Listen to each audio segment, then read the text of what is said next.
position with DOGE to fire people at the EPA? Gentleman's not been recognized for an inquiry. My question is, could you be repeat recognized that for ruling debate. and what it was about? Was it about Elon Musk?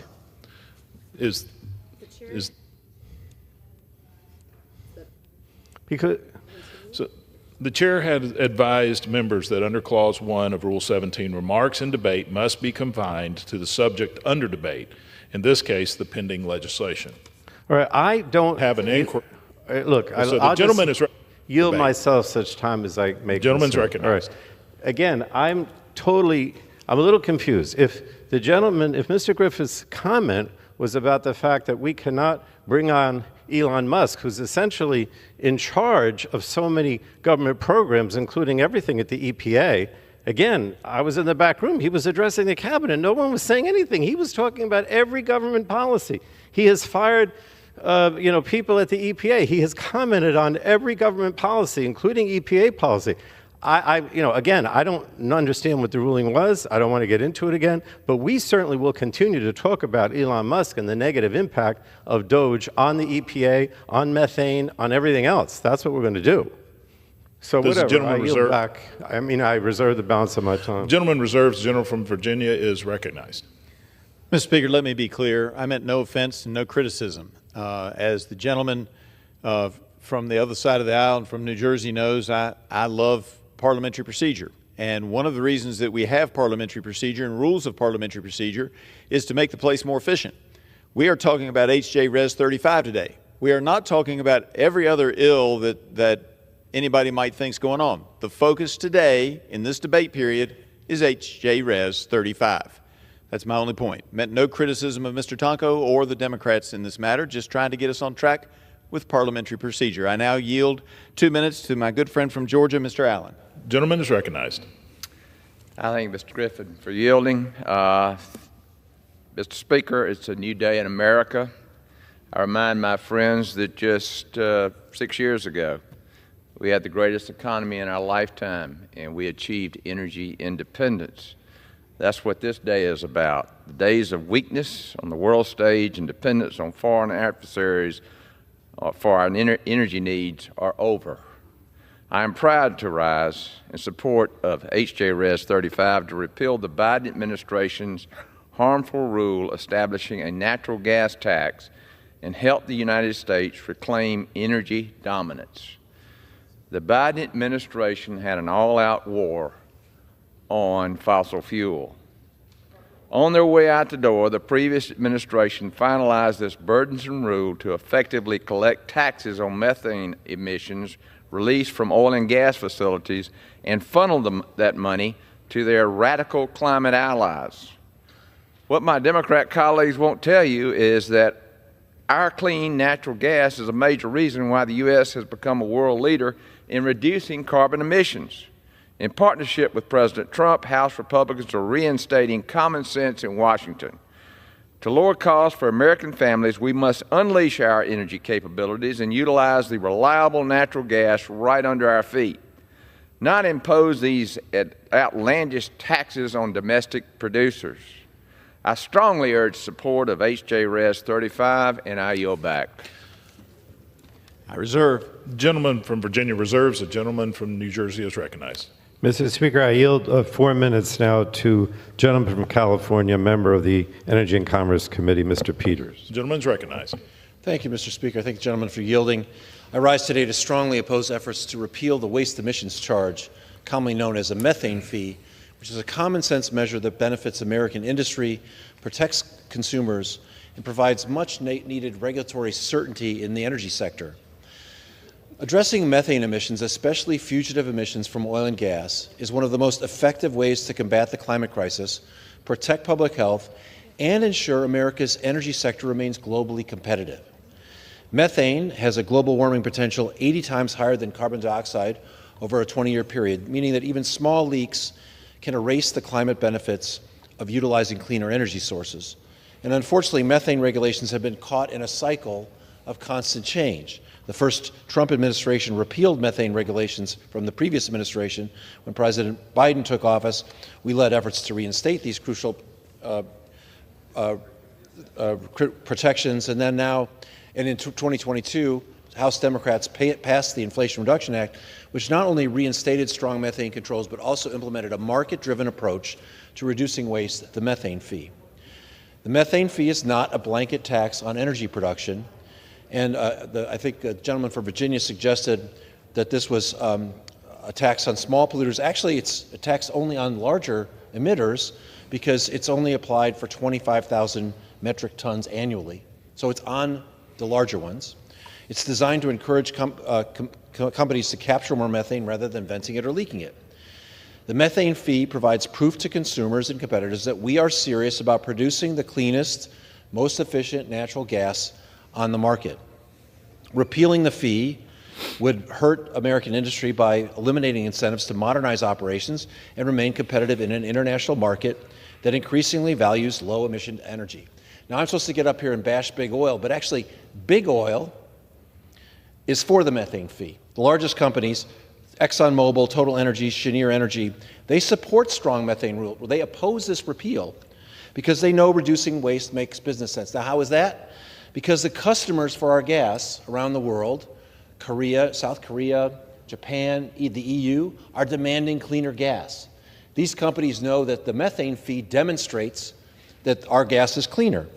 And also it has led to the consumer demand from those customers has led to the development of technologies to detect methane, its presence, its concentration, in a way that we can make much more efficient ways to regulate it.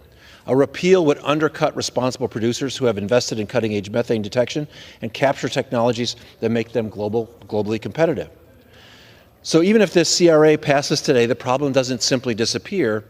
My colleagues on the other side never miss a chance to point out that the natural gas revolution has contributed to our historic energy independence and cut our CO2 emissions from energy production. That's true, but even small leaks of methane wipe out that advantage from a climate perspective.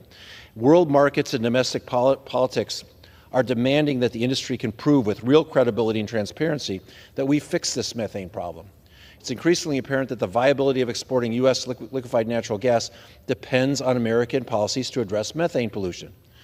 So if we don't do this, we're going to have to pass bipartisan legislation to do the same thing to ensure that the industry standards are the cleanest, most efficient, provide for the cleanest, most efficient natural gas production.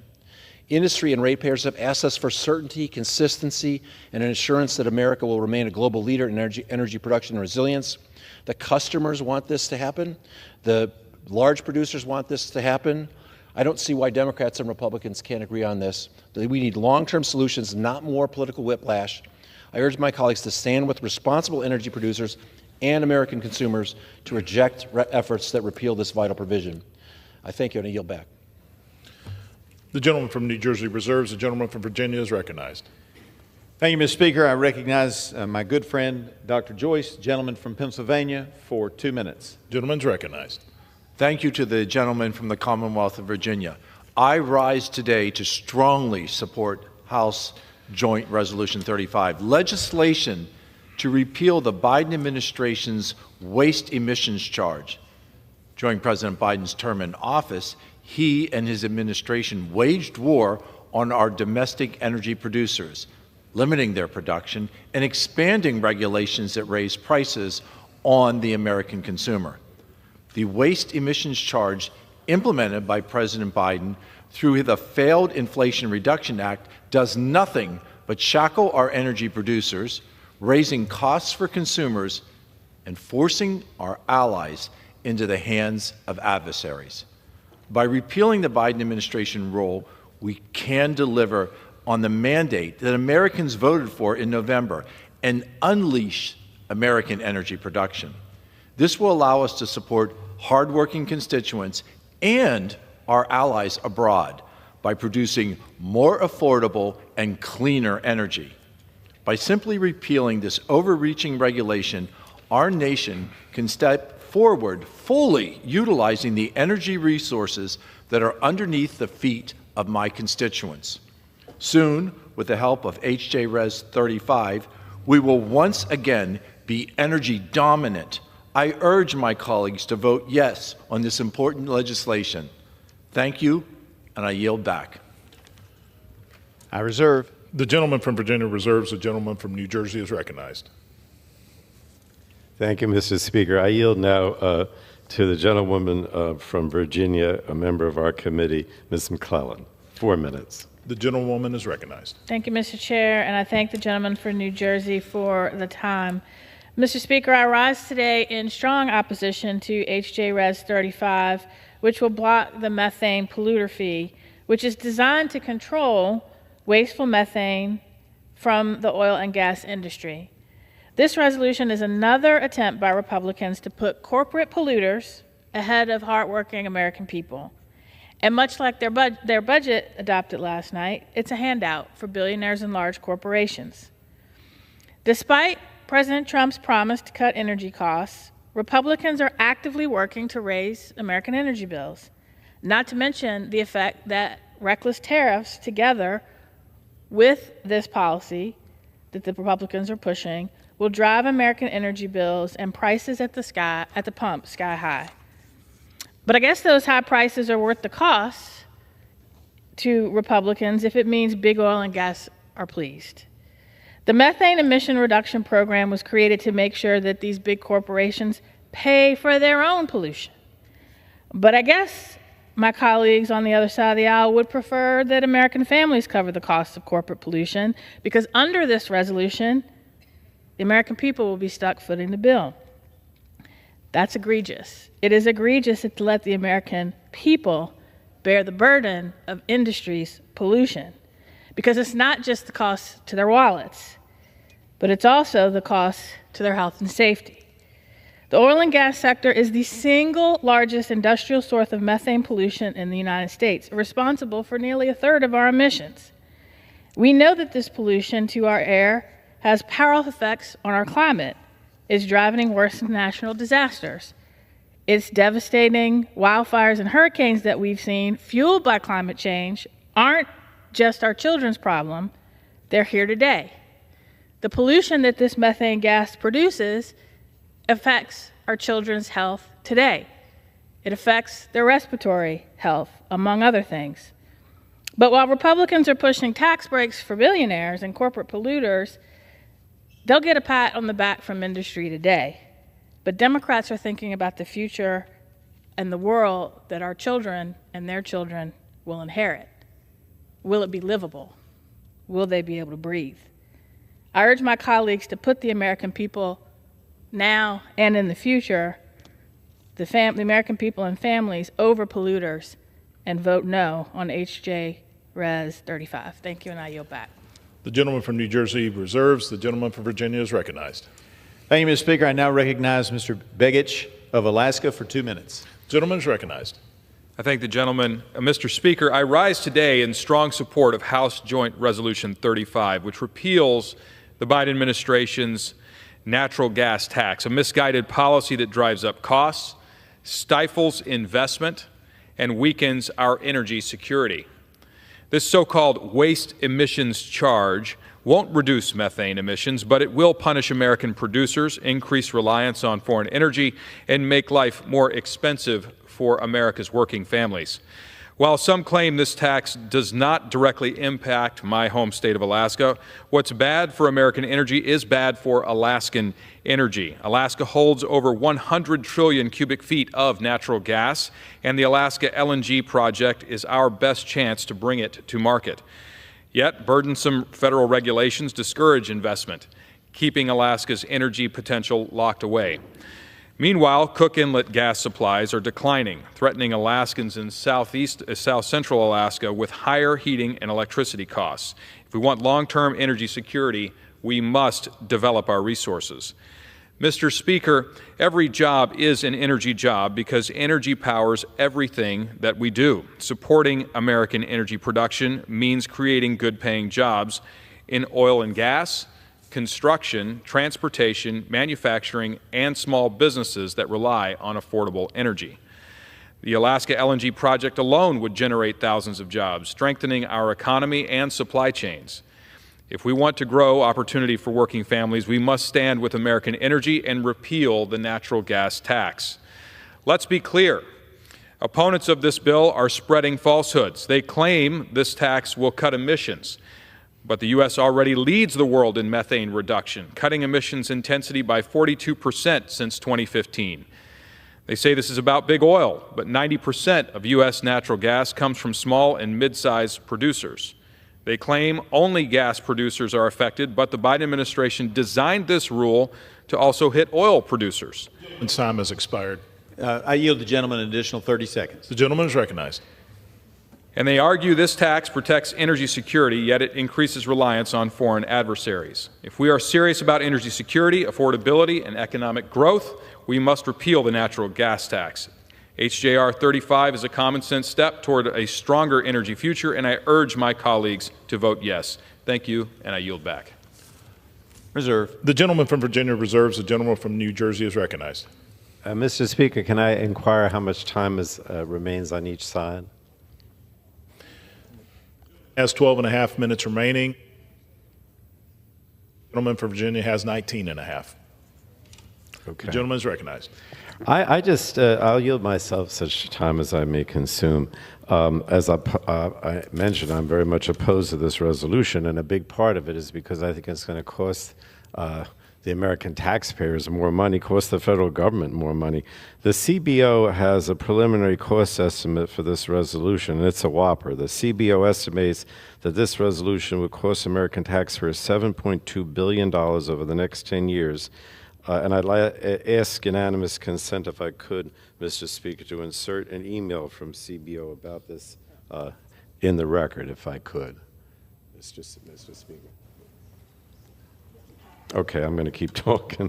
Again, $7.2 billion to have dirtier air, waste more gas, a more unstable climate. I mean, it's really unbelievable. Republicans have spent years getting mad about the deficit, but as we saw yesterday, the first chance they got, they plan to increase the deficit by trillions of dollars in their budget resolution to give tax breaks to billionaires.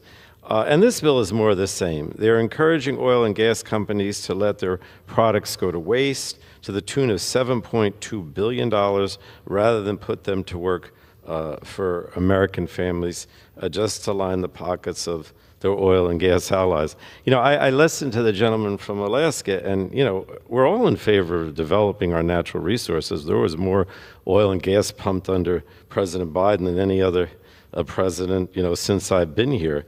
We want to develop our resources, but in a way that helps Americans save dollars. And I heard Dr. Joyce on our committee talk about our allies. I mean, I got to be honest with you, when I listen to Trump, he makes it sound like our allies are our adversaries, and our adversaries like Russia are our allies. And he talks about investing in Russian resources and oil and gas. So again, I don't know what this administration is doing.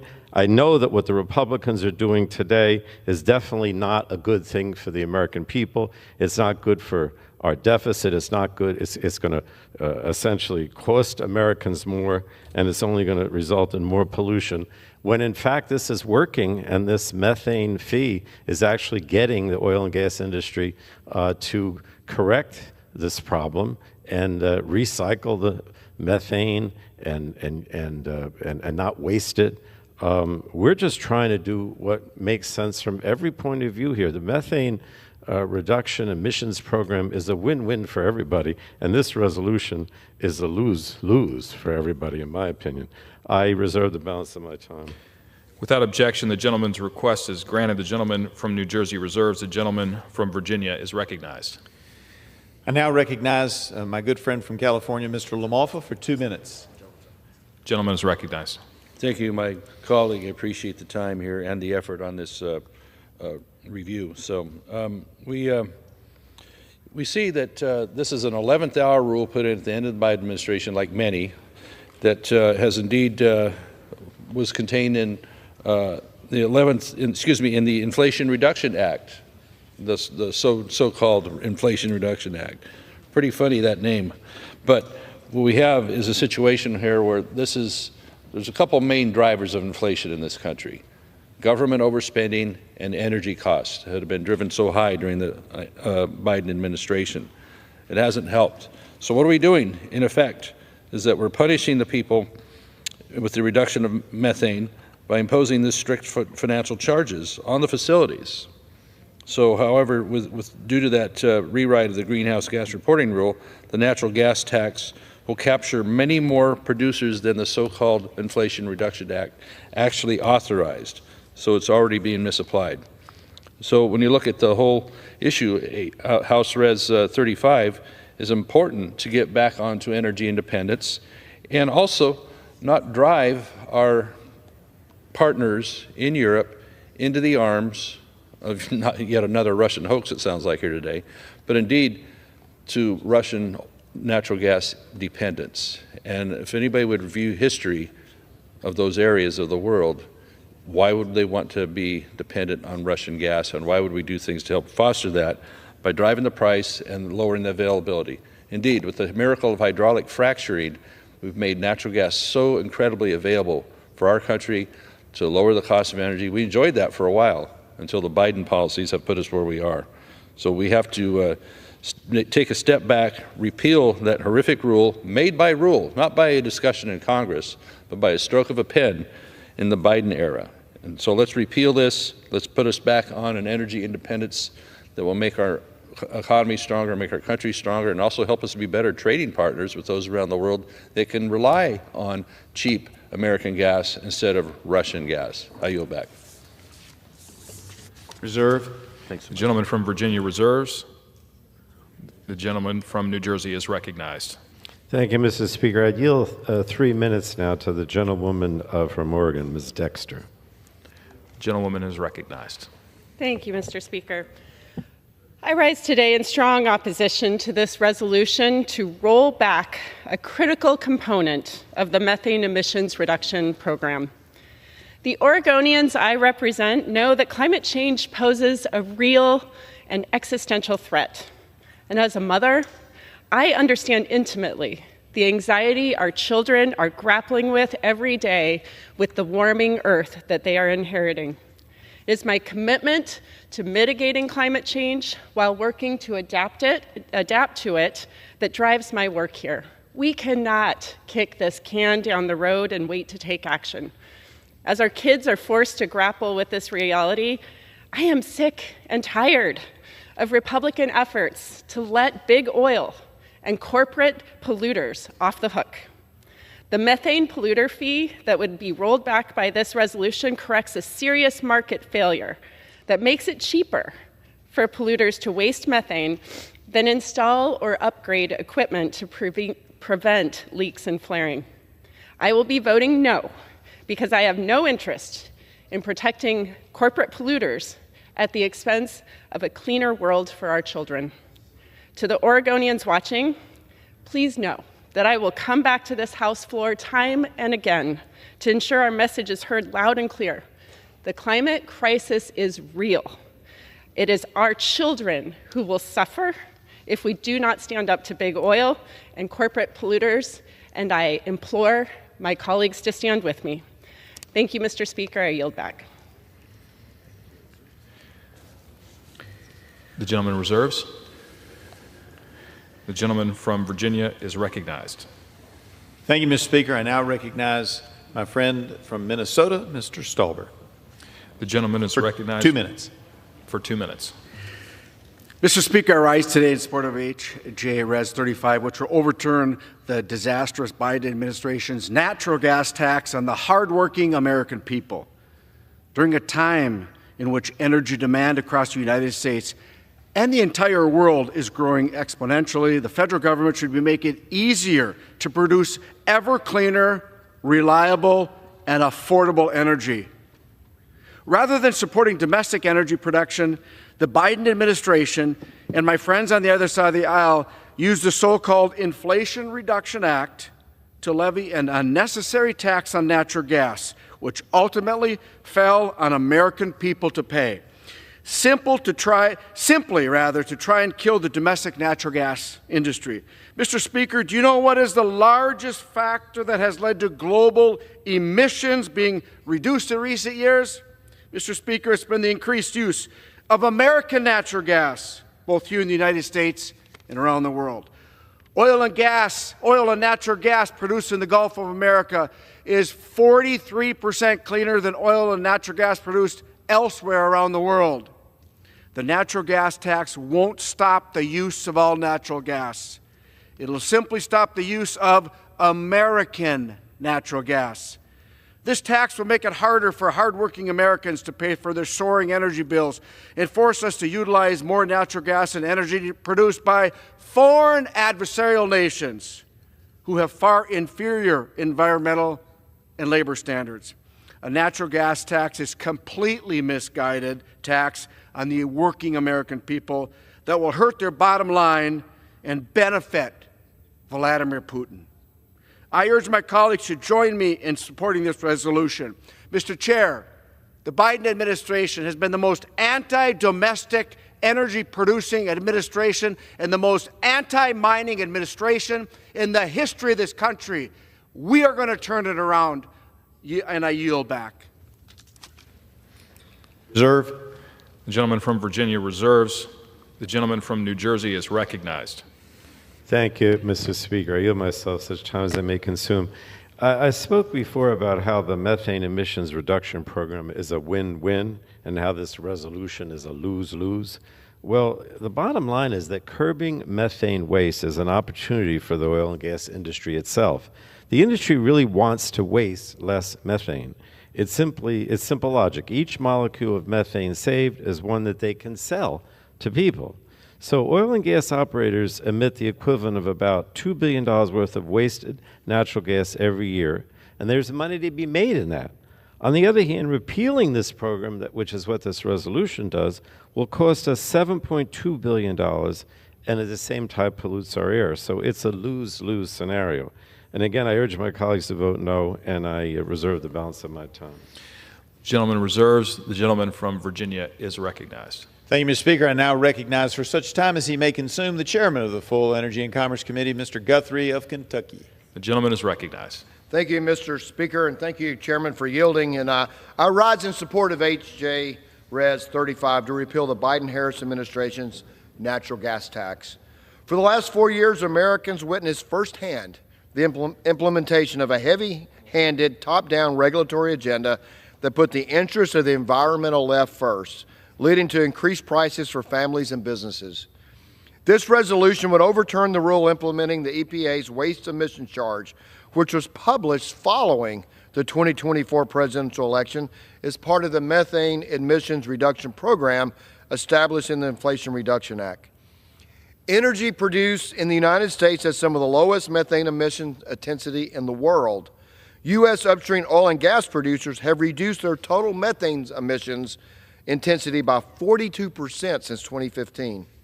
We have our entrepreneurial spirit to thank for this success, not policies like the WEC, which are unworkable for American producers and will lead to our allies being forced to rely on gas with higher emissions coming from adversarial nations like Venezuela. Businesses and consumers rely on the affordable and reliable natural gas underneath our feet. So by putting new taxes on this base load power, the Biden-Harris administration put the interests of their far left base ahead of the needs of the American people. I urge my colleagues to support this legislation that will enable us to enact President Trump's energy agenda and restore American energy dominance. Thank you, and I yield back. Reserve. The gentleman from Virginia reserves. The gentleman from New Jersey is recognized. Thank you, Mr. Speaker. You know, I want to really stress that, the Republicans keep talking about how this methane emissions reduction program harms the industry. Nothing could be further from the truth. There's a whole bunch of incentives in this program to drive down excess methane pollution, remediate the effects of pollution that do occur. But the program provides over $1.5 billion to assist industry with reducing current and legacy methane emissions, including $700 million in incentives for small producers. The methane charge or fee only applies to wasted methane above specific thresholds based on the oil and gas industry's own climate commitments and methane reduction targets. We worked with the industry to put this together. They are cooperating with us. This idea that somehow they're harmed, it's the opposite. They're benefiting. They're actually making money from it. Overall, the methane emission reduction program recognizes the cleanest performers, holds companies responsible for their own leaks and wasted methane, and it drives innovation, creates a lot of jobs. The whole idea is to get them to do the right thing. We even give them money in order to accomplish that with their equipment, and it's working. So this idea that it's harmful is just nonsense. I reserve the balance of my time. Gentleman reserves. The chair will receive a message. Mr. Speaker, messages from the Senate. Mr. Speaker, Madam Secretary. I have been directed by the Senate to inform the House that the Senate has passed S.J. Res. 11, a joint resolution providing for congressional disapproval under Chapter 8 of Title V, United States Code, of the rules submitted by the Bureau of Ocean Energy Management relating to protection of marine archaeological resources.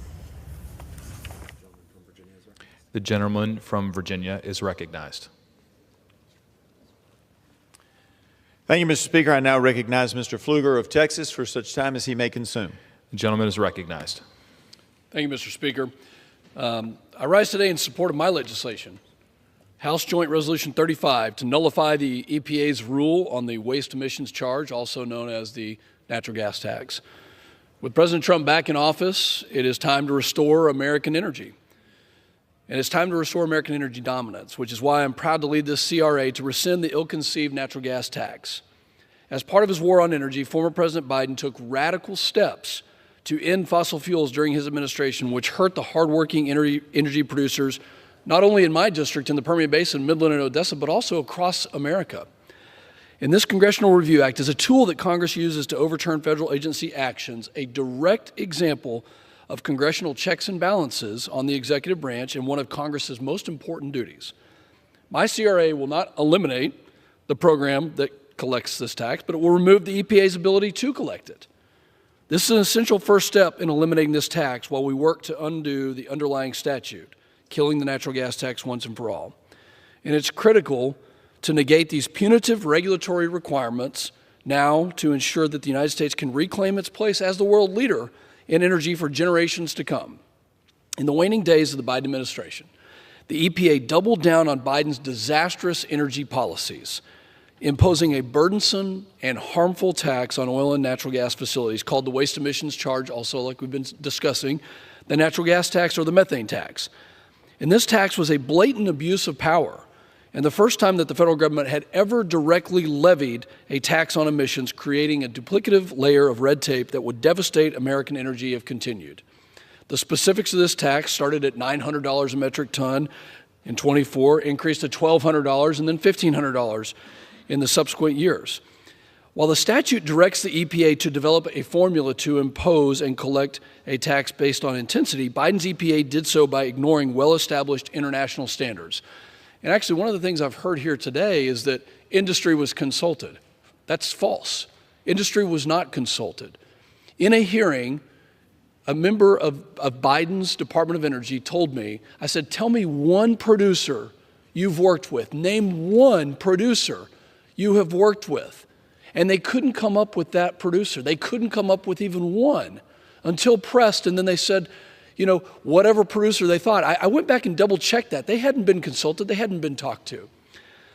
This is an important day. Taxes like the one we were discussing raise energy production costs, they discourage investment, and they ultimately lead to higher consumer prices and costs. Not only is this a tremendous burden on both producers and consumers, but this rule also completely ignores the significant progress that the United States private sector has made over the past decade plus. U.S. emissions have decreased by 18% between 2005 and 2022, making the United States the world leader in reductions of emissions while simultaneously increasing production 3- or 4-fold. Today's vote exemplifies the principles upheld in the Supreme Court's landmark Loper-Bright decision. By overturning the Chevron deference precedent, the court restored the judiciary's rightful role in interpreting statutes and checking agency overreach. This is important for all of us.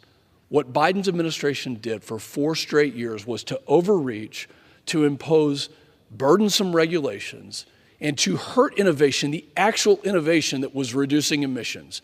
They were destroying that progress. I'm very proud to lead this CRA. I'm proud that it will be bipartisan. I've had multiple Democrats who have told me that they're going to vote for this because it's common sense and it actually helps all of our goals, affordable, reliable energy that also helps the environment. I urge all of my colleagues to vote yes, and I thank the chairman of the Energy and Commerce Committee, Mr. Guthrie, for leading this. I yield back. Mr. Speaker, may I inquire as to the remaining time for both sides? The gentleman from Virginia has 10 minutes. The gentleman from New Jersey has 5½ minutes. I reserve. The gentleman reserves. The gentleman from New Jersey is recognized. Thank you, Mr. Speaker. You know, I have a lot of respect for the gentleman from Texas, and he described once for me his district and Midland and the oil and gas production there. But I want to stress, I actually did spend a lot of time talking to the industry when we were putting this methane emissions program together, so I can speak firsthand that I spoke to the industry. And the main thing they were concerned about is they did not want this program to be punitive. They said, look, we want to correct this problem. We don't want to waste methane, but you have to give us some sort of incentive to do this. And that's what we did. Rather than have a punitive program, we have $1.5 billion to assist industry with reducing current and legacy methane emissions. And $700 million of that is specifically set aside for small producers, which I know there are a lot of those in the gentleman from Texas district. Unfortunately, much of that $700 million to help the small producers has been stalled by President Trump with his funding freeze. And that harms the small producers who are counting on those critical funds. I reserve the balance of my time. The gentleman reserves. The gentleman from Virginia is recognized. I now recognize and yield to the gentlelady from North Dakota, Ms. Fedorchik. The gentlelady is recognized. Thank you. For how much time? 2 minutes. For 2 minutes. Thank you, Mr. Speaker. I rise today in strong support of House Journal Resolution 35, legislation I proudly co-sponsored to stand up for North Dakota's energy producers and hardworking families who depend on affordable, reliable energy. For my first action as a member of Congress, I wrote to President Trump and Secretary Burgum, urging them to repeal 20 unnecessary and burdensome rules that threaten affordable, reliable energy, including this rule. The Biden administration's methane tax is a real attack on North Dakota's energy sector, and it's really a tax on every aspect of our lives. This tax was the #1 concern of the energy stakeholders in my state. This heavy-handed federal mandate punishes small and mid-sized independent producers who are responsible for 90% of America's natural gas. It threatens jobs, raises costs on families, and jeopardizes our energy independence. North Dakota leads the way in responsible energy production, not because of government mandates, but because of innovation and technology. My state is proof we don't have to choose between a strong economy and a clean environment. We can and do have both. This tax will have a huge impact on our energy sectors, who already produce the cleanest energy in the world. This natural gas tax threatens American energy security and we will be forced to rely on adversaries to meet our energy needs, countries that do not have strong labor or environmental laws. This tax hurts energy producers who are already doing it right. America is leading the way in reducing emissions. Since 2015, upstream oil and gas producers have reduced their methane emissions by 42%.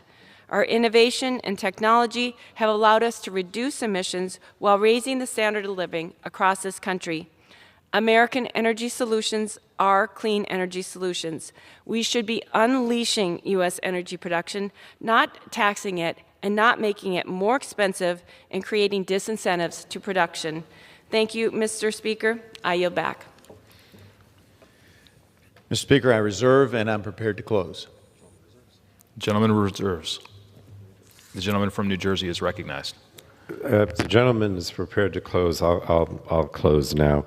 I just want to stress, Mr. Speaker, that the methane polluter fee corrects a market failure that currently makes it cheaper for owners and operators to waste methane and instead of installing or upgrading their equipment to prevent leaks and flaring. In other words, what we want them to do is to upgrade their equipment, prevent the leaks and the flaring, and if they do that, we give them money, including set aside for small producers, so that this happens and they don't pay the fee. Leaked or intentionally wasted natural gas never makes its way to customers, but they're nevertheless stuck with the bill. They have to pay for that. The methane emission reduction program will ensure that American consumers no longer pay for wasted energy or the harm that its emissions can cause. And the bottom line is that wasted methane is bad for business. It's bad for consumers. It's bad for the climate. And the problem with H.R. Res. 35 is that it would allow this waste to continue unchecked. This is a program that is working. Don't kill it with this resolution, because you're going to kill jobs, you're going to kill our efforts to try to reduce methane in the environment, and you're not helping anybody in the industry. So for all these reasons, Mr. Speaker, I urge a no on H.R. Res. 35, and I yield back the balance of my time. The gentleman yields back. The gentleman from Virginia is recognized. Thank you very much, Mr. Speaker. I would like to introduce into the record a letter of support for H.J. Res. 35 from the United States Chamber of Commerce, a letter from the National Federation of Independent Businesses, and last but not least, a letter from the American Petroleum Institute. I will provide these to the clerk. Without objection. You know, it's interesting. I heard some speakers, and everybody's just trying to talk about these issues from their viewpoint, and I get it, but I heard some speakers on the other side of the aisle say today that we're just catering to big oil and others. Then I hear there were discussions with larger folks, and that those are the people who are okay with it, and I hear from representatives of places from, say, Alaska and North Dakota and Texas, who their constituents, who oftentimes are small mom and pop operations. It's hard to think of oil and natural gas that way, but that's the way it is in those regions. And they say this will, in fact, hurt them, and this is disastrous. And I suspect, Mr. Speaker, that the reason that we have this dichotomy, this difference is that a lot of times bigger institutions, bigger organizations can afford to take on a new regulation. It'll cost them a little bit of money. It'll make the cost of production go up a little bit. But because they're large, they can spread that out over a lot of different items, or a lot of different, I guess in this case it would be oil and gas and measured in the cubic feet or whatever the measurement is these days.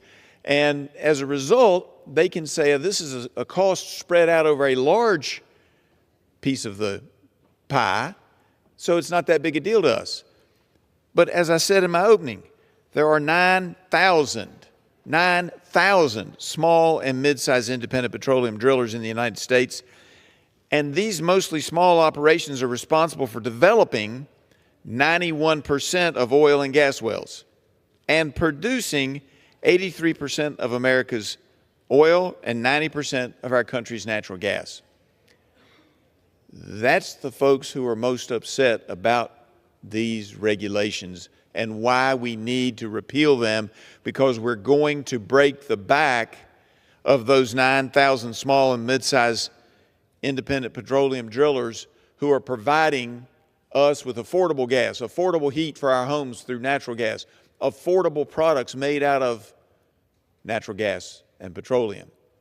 And so, Mr. Speaker, it's the right thing to do, and I encourage all the members, both Democrat, Republican, and any who may think of themselves as independent, to vote yes on H.J. Res. 35, and I yield back. The gentleman yields back. All time for debate has expired. Pursuant to House Resolution 161, the previous question is ordered on the joint resolution.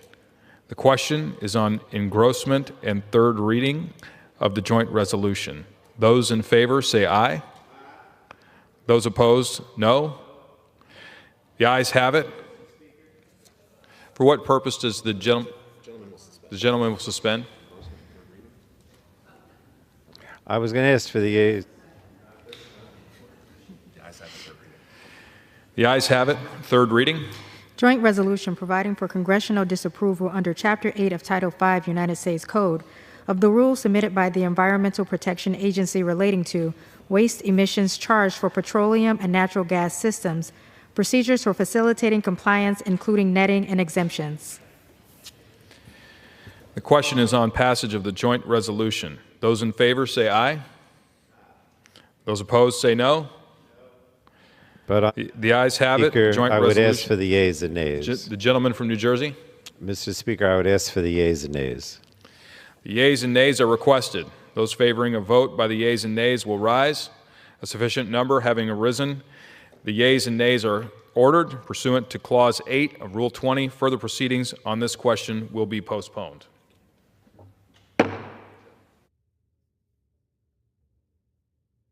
Pursuant to Clause 12A of Rule 1, the Chair declares the House in recess, subject to the call of the Chair.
The House will be in order.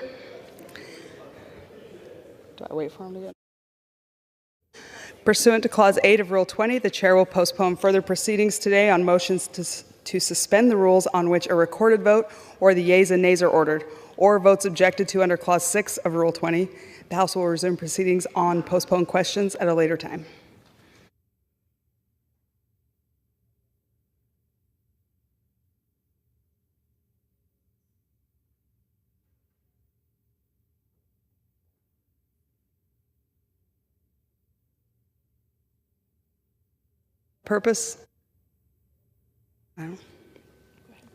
What purpose does the gentleman from Wisconsin seek recognition? Madam Speaker, I move to suspend the rules and pass the bill H.R. 250 to direct the Joint Committee on the Library to procure a statue of Benjamin Franklin for placement in the Capitol. The clerk will report the title of the bill.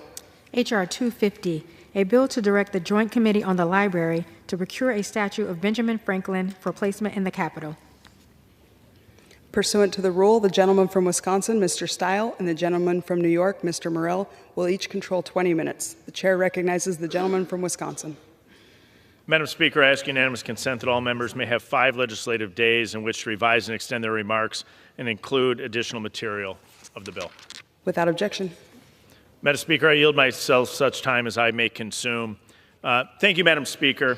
Today, I bring forward 2 bills. Our nation faces major challenges and concerns, and this body continues to work on those. While we do that, these bills are simple, non-controversial, and do require legislative action to take effect. I rise today to urge my colleagues to support H.R. 250 to direct the Joint Committee on the Library to procure a statue of Benjamin Franklin for placement in the Capitol. The nonpartisan legislation will allow Congress to place a statue of Benjamin Franklin in the Capitol. The legislation will require that not later than 2 years after enactment, the Joint Committee on the Library shall enter into an agreement to obtain a statue of Benjamin Franklin. It will also be required that the statue be placed in a publicly accessible permanent location no later than December 31, 2026. I thank Reps. Houlihan and Fitzpatrick and their 72 additional co-sponsors for bringing this legislation forward. And I urge my colleagues to vote in favor of H.R. 250. And I yield back. I reserve the balance of my time. The gentleman reserves. The gentleman from New York is recognized. Thank you, Madam Speaker. I yield myself such time as I may consume. And I want to begin by thanking my dear friend and colleague, the chair of the Committee on House Administration, for bringing these bills to the floor and for always his partnership and all the great cooperation that we enjoy. And I rise today in support of H.R. 250. The bipartisan legislation would direct the Joint Committee on the Library, as Mr. Stile said, to procure a statue of Benjamin Franklin for placement in the Capitol to be observed by all those blessed to come and tour the United States Capitol. As my colleague and friend, the sponsor of this bill, along with Mr. Fitzpatrick, Representative Chrissy Houlihan has observed, and I'm quite certain will observe once again in just a few moments. While there are references to Benjamin Franklin across the Capitol and a statue tucked away in a back hallway, it's black when there's no lights on, there is no statue of one of the most important founding fathers accessible to the millions of visitors who have the privilege of touring the Capitol each year. And this legislation would change that, honoring one of the greatest minds and patriots in American history. Benjamin Franklin was a statesman, a diplomat, scientist, inventor, political philosopher, and businessman. His groundbreaking experiments pushed forward scientific understanding. His role as the first Postmaster General created the foundation of our modern mail system, and he was resolutely committed to freeing the colonies from British rule. He helped draft both the Declaration of Independence and the United States Constitution, and he negotiated the treaty that ended the Revolutionary War. His genius has shaped our nation in innumerable ways, and he deserves to be prominently displayed and honored in the United States Capitol. I look forward to working with the Joint Committee on the Library to obtain a statue of Benjamin Franklin and urge my colleagues to support this measure. And with that, Madam Speaker, I reserve the balance of my time. The gentleman reserves. The gentleman from Wisconsin is recognized. Madam Speaker, I'd like to yield 5 minutes to the gentleman from Pennsylvania, my friend and colleague, Mr. Fitzpatrick, to speak on the bill. The gentleman is recognized. Thank you, Madam Speaker. Thank you, Mr. Chairman. My friend from Wisconsin, Representative Stile. To my friend and colleague from Pennsylvania, Ms. Houlihan, this is really the product of her hard work. I was proud to partner with her and accept that invitation. And Representative Houlihan, if Ben Franklin were here today, he'd give you a big hug of gratitude for finally recognizing him. Madam Speaker, I rise today in resolute support of H.R. 250, the Benjamin Franklin Statute Replacement Act. Alongside of my friend and colleague from Pennsylvania, Congresswoman Houlihan, I am proud to advance this effort to enshrine one of America's most extraordinary minds and consequential patriots in the heart of our nation's capital. Madam Speaker, few figures in our history so fully embody the spirit of American ingenuity, perseverance, and democratic virtue as Benjamin Franklin, a statesman whose diplomacy secured our independence, a philosopher whose wisdom guided our early republic, and an inventor whose genius advanced mankind. More than a son of Pennsylvania, Ben Franklin was and remains a towering architect of the American experiment, a testament to what is possible when vision and virtue work in concert with one another. As we approach the 250th anniversary of our great nation, it is both fitting and necessary that Benjamin Franklin take his rightful place amongst the great figures enshrined in this amazing place. To commemorate this milestone without visibly honoring one of its chief architects would be to overlook the very ideals that built our great republic. Ben Franklin lived his life with a deliberate sense of purpose, beginning each day by asking, "What good shall I do on this day?" And by ending every evening in reflection, "What good have I done today?" Madam Speaker, that is not just a measure of a life well lived, it's a measure of leadership, of duty, and of a nation that strives always to be better than it was the day before. Let us take up that challenge, not merely in words, but in action. Let us ensure Ben Franklin's presence in these halls serves as a constant reminder that our charge is not to serve ourselves, but to serve a greater good. And at the close of each day, may we too be able to answer that question with certainty, having served with purpose, led with integrity, and upheld the ideals that Ben Franklin and our founders entrusted to us. With that, I yield the balance of my time. Thank you, Madam Speaker. Thank you. I reserve. The gentleman reserves. The gentleman from New York is recognized. Thank you, Madam Speaker. I do want to yield to my dear friend, the person who has really led this effort, my dear friend from Pennsylvania, Ms. Houlihan, for 4 minutes. The gentlewoman is recognized for 4 minutes. Thank you, and thank you, Madam Speaker, and thank you, of course, to Ranking Member Morelli. Today, I am so grateful to have the opportunity to rise and offer this bipartisan legislation, H.R. 250, the Benjamin Franklin Statute Placement Act.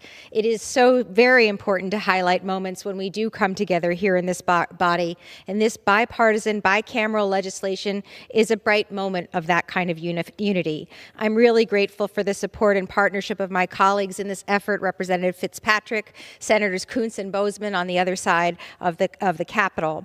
The Benjamin Franklin Statute Placement Act does seek to honor Benjamin Franklin, as mentioned, a renowned author, inventor, statesman, and dare I offer, the most important founding father of our great nation.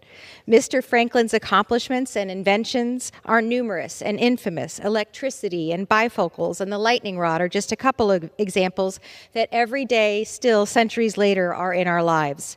He's known, as mentioned earlier, for very pithy and very profound statements and witty statements such as "a stitch in time saves 9," or "a penny saved is a penny earned," and most memorably, perhaps, is "it's a republic if you can keep it." But arguably, Mr. Franklin's most important accolade is he is the only person to have signed formally all three foundational documents separating our new nation from the British monarchy: the Treaty of Paris, the Declaration of Independence, and the Bill of Rights, together known as the Charters of Freedom, boast the signature of some of our nation's most revered figures. Mr. Franklin's signature is the only one that appears on all three documents, however, and that's not just not something just worthy of note, but something, of course, to celebrate. Which is why I was shocked when I learned on my very first official tour of the Capitol building, which was given to me by my own team member, Emma Consoli, who is the one who really we should thank for this legislation, that there are no statues on the Capitol tour of Mr. Franklin. And indeed, the lone Mr. Franklin statue sits at the base of a stairwell, a dark stairwell just off the Senate floor, out of sight of the hundreds of thousands of people who visit the Capitol. As we've approached this nation's 250th anniversary, it really is of the utmost importance to have Mr. Franklin rightly on display and immortalized for his contributions to our foundation. So the Ben Franklin Statue Placement Act will do just that. And while Representative Fitzpatrick and I are immensely proud of Pennsylvania's own Ben Franklin, we know that this is not just for Pennsylvania, but for our entire country. I am very grateful to the 77 members who shared this sentiment last Congress, and to our 22 evenly bipartisan originally co-sponsors, and to the 33 members already who have sponsored it today. I am also very, very grateful for the leadership of Chairman Stile and Ranking Member Morelli, who supported this bill and believed in it as it passed through the House Administration Committee unanimously in September. This Placement Act, as written, directs the Joint Committee on the Library to procure and to place a statue of Mr. Franklin along the Capitol tour route, as mentioned before 2026 ends, in celebration of our 250th anniversary.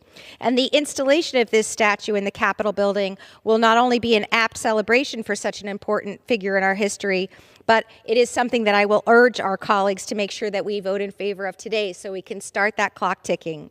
It's important that we take up this legislation now so that this awesome statue that's already built and already been donated can be cast to perfection and placed ahead of 2026.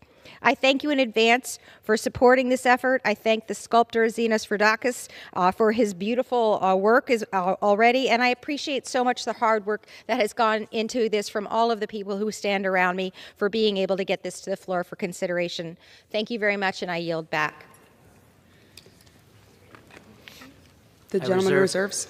The gentleman from Wisconsin is recognized. Madam Speaker, I have no further speakers, and I'm prepared to close. The gentleman reserves. The gentleman from New York is recognized.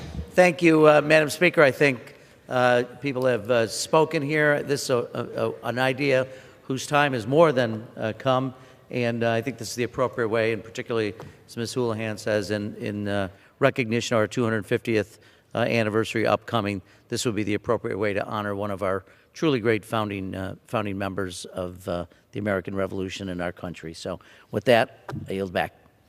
Gentleman yields. The gentleman from Wisconsin is recognized. I just would like to say once again, I thank my colleague, the Representative Houlihan, Representative Fitzpatrick, in my long working relationship with the ranking member, Mr. Morelli, for being able to bring this to the floor, correctly noted as we approach the 250th anniversary of the United States of America.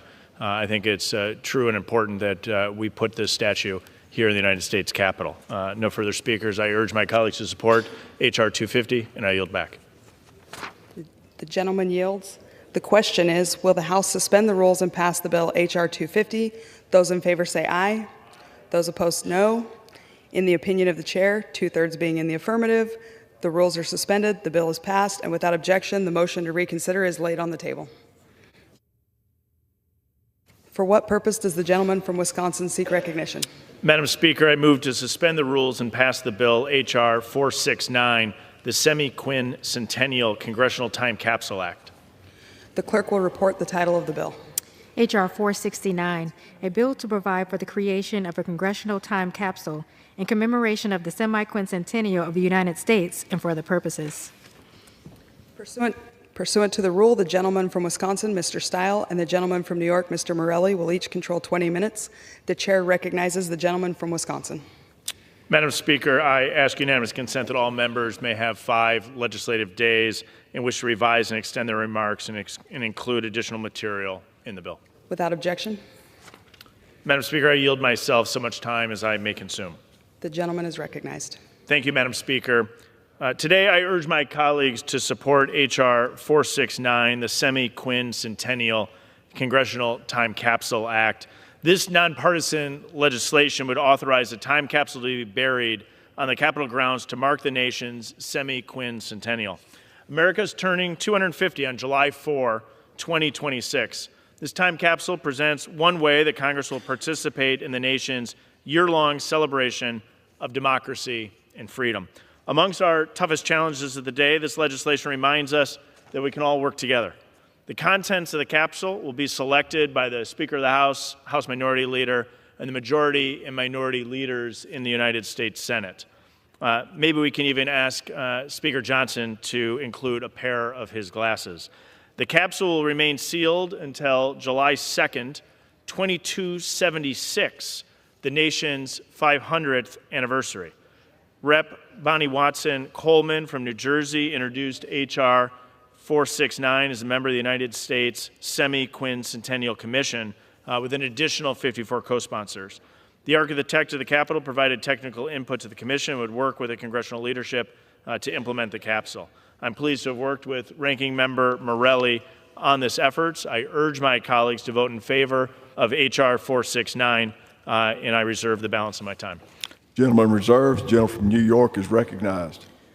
Thank you, Mr. Speaker. I yield myself such time as I may consume, and I want to begin again by thanking my friend and colleague, the chair of the Committee on House Administration, Chairman Stile, for his leadership, his friendship, and for helping us get this bill to the floor. And I do rise today in support of H.R. 469. This bipartisan legislation would authorize the architect of the Capitol to bury a time capsule commemorating the 250th anniversary of the signing of the Declaration of Independence on July 4th, 2026, to be opened on our nation's 500th anniversary in the year 2276. As my colleague and friend have indicated, the items in the capsule will be determined by bipartisan, bicameral congressional leaders and include written materials relating to the anniversary, representations of notable legislative and institutional milestones, and a message from this Congress to future colleagues in the 244th Congress. Seems remarkable. The upcoming anniversary marks a powerful testament to the resilience of the American experiment. Our nation has faced countless tests to our strength and unity, including a civil war, 2 world wars, natural disasters, and more.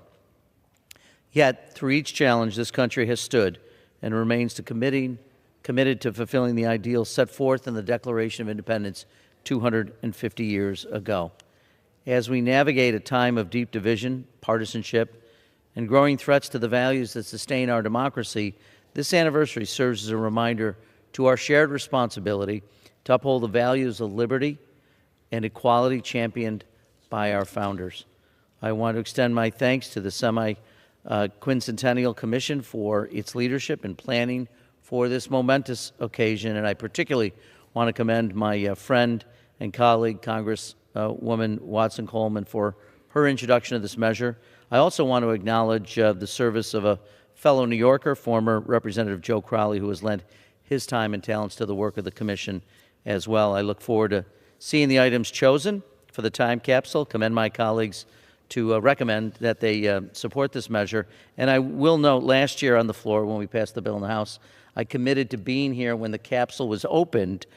So I hope we pass this year, because I'm not getting any younger, so this is going to be hard to hold on that long. But I'm committed to doing it, Mr. Speaker. I encourage my colleagues to support the bill, and I reserve the balance of my time. Gentleman reserves. Gentleman from Wisconsin is recognized. I reserve. Gentleman reserves. From New York is recognized. Yes, thank you, Mr. Speaker. I do want to yield 3 minutes to the gentlelady from New Jersey, Ms. Bonnie Watson Coleman, who has had the leadership to bring this bill to the floor and would like to speak on the measure. Gentlelady is recognized. Thank you, Mr. Speaker, and thank you to our chairman. Excuse me. Mr. Speaker, the signing of the Declaration of Independence on July 4, 1776 was an essential milestone in the progress of all humanity towards a more fair, just, and democratic society, work that continues to this day.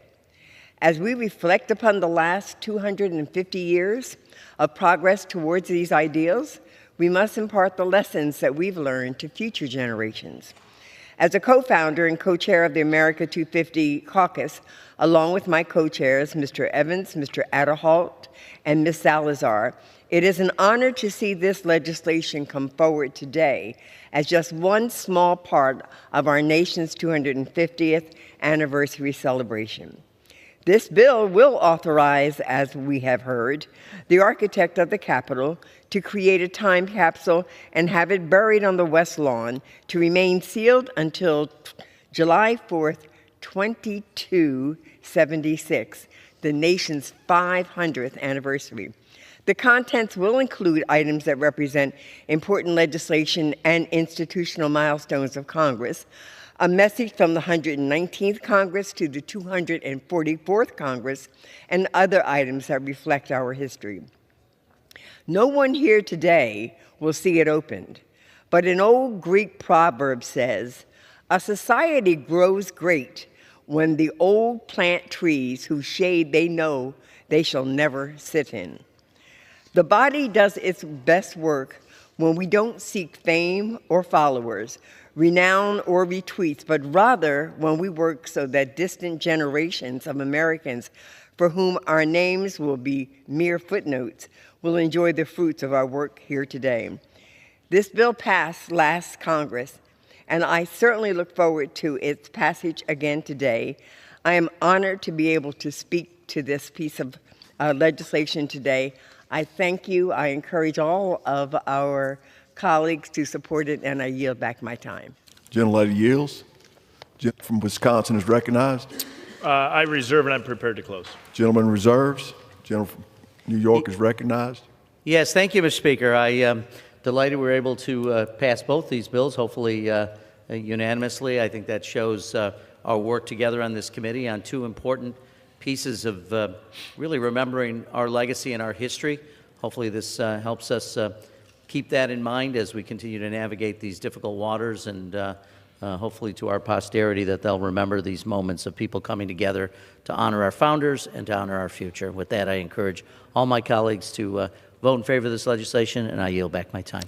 Yields. Gentleman from Wisconsin is recognized. I thank the Speaker. I thank my colleague from New York, the ranking member of the Committee on House Administration, for his work. He correctly noted we're in challenging times as we face difficult national issues, but as we reflect back, in 2 years we'll have a celebration of 250 years of the greatest country in the world. And this time capsule, when viewed 250 years from now in 2276, may be a reflection that the midpoint then, which will be today, we navigated these challenges that we face with great courage and great vigor. And so I appreciate my colleagues' work and support on both pieces of legislation today, and I encourage my colleagues to vote in favor of H.R. 469. I yield back. Gentleman yields. The question is, will the House suspend the rules and pass the bill H.R. 469? Those in favor say aye. Those opposed say no. In the opinion of the chair, 2/3 being in the affirmative, the rules are suspended, the bill is passed, and without objection, the motion to reconsider is laid on the table.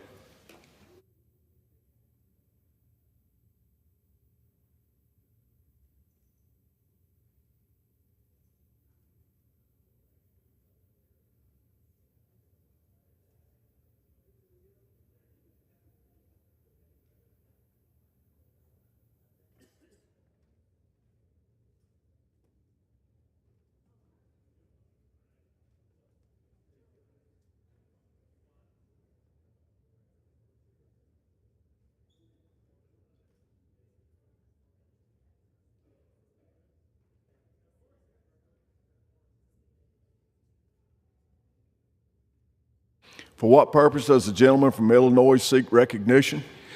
Mr. Speaker, I move to suspend the rules and pass H.R. 695, the Medal of Honor Act, as amended. The clerk will report the title of the bill.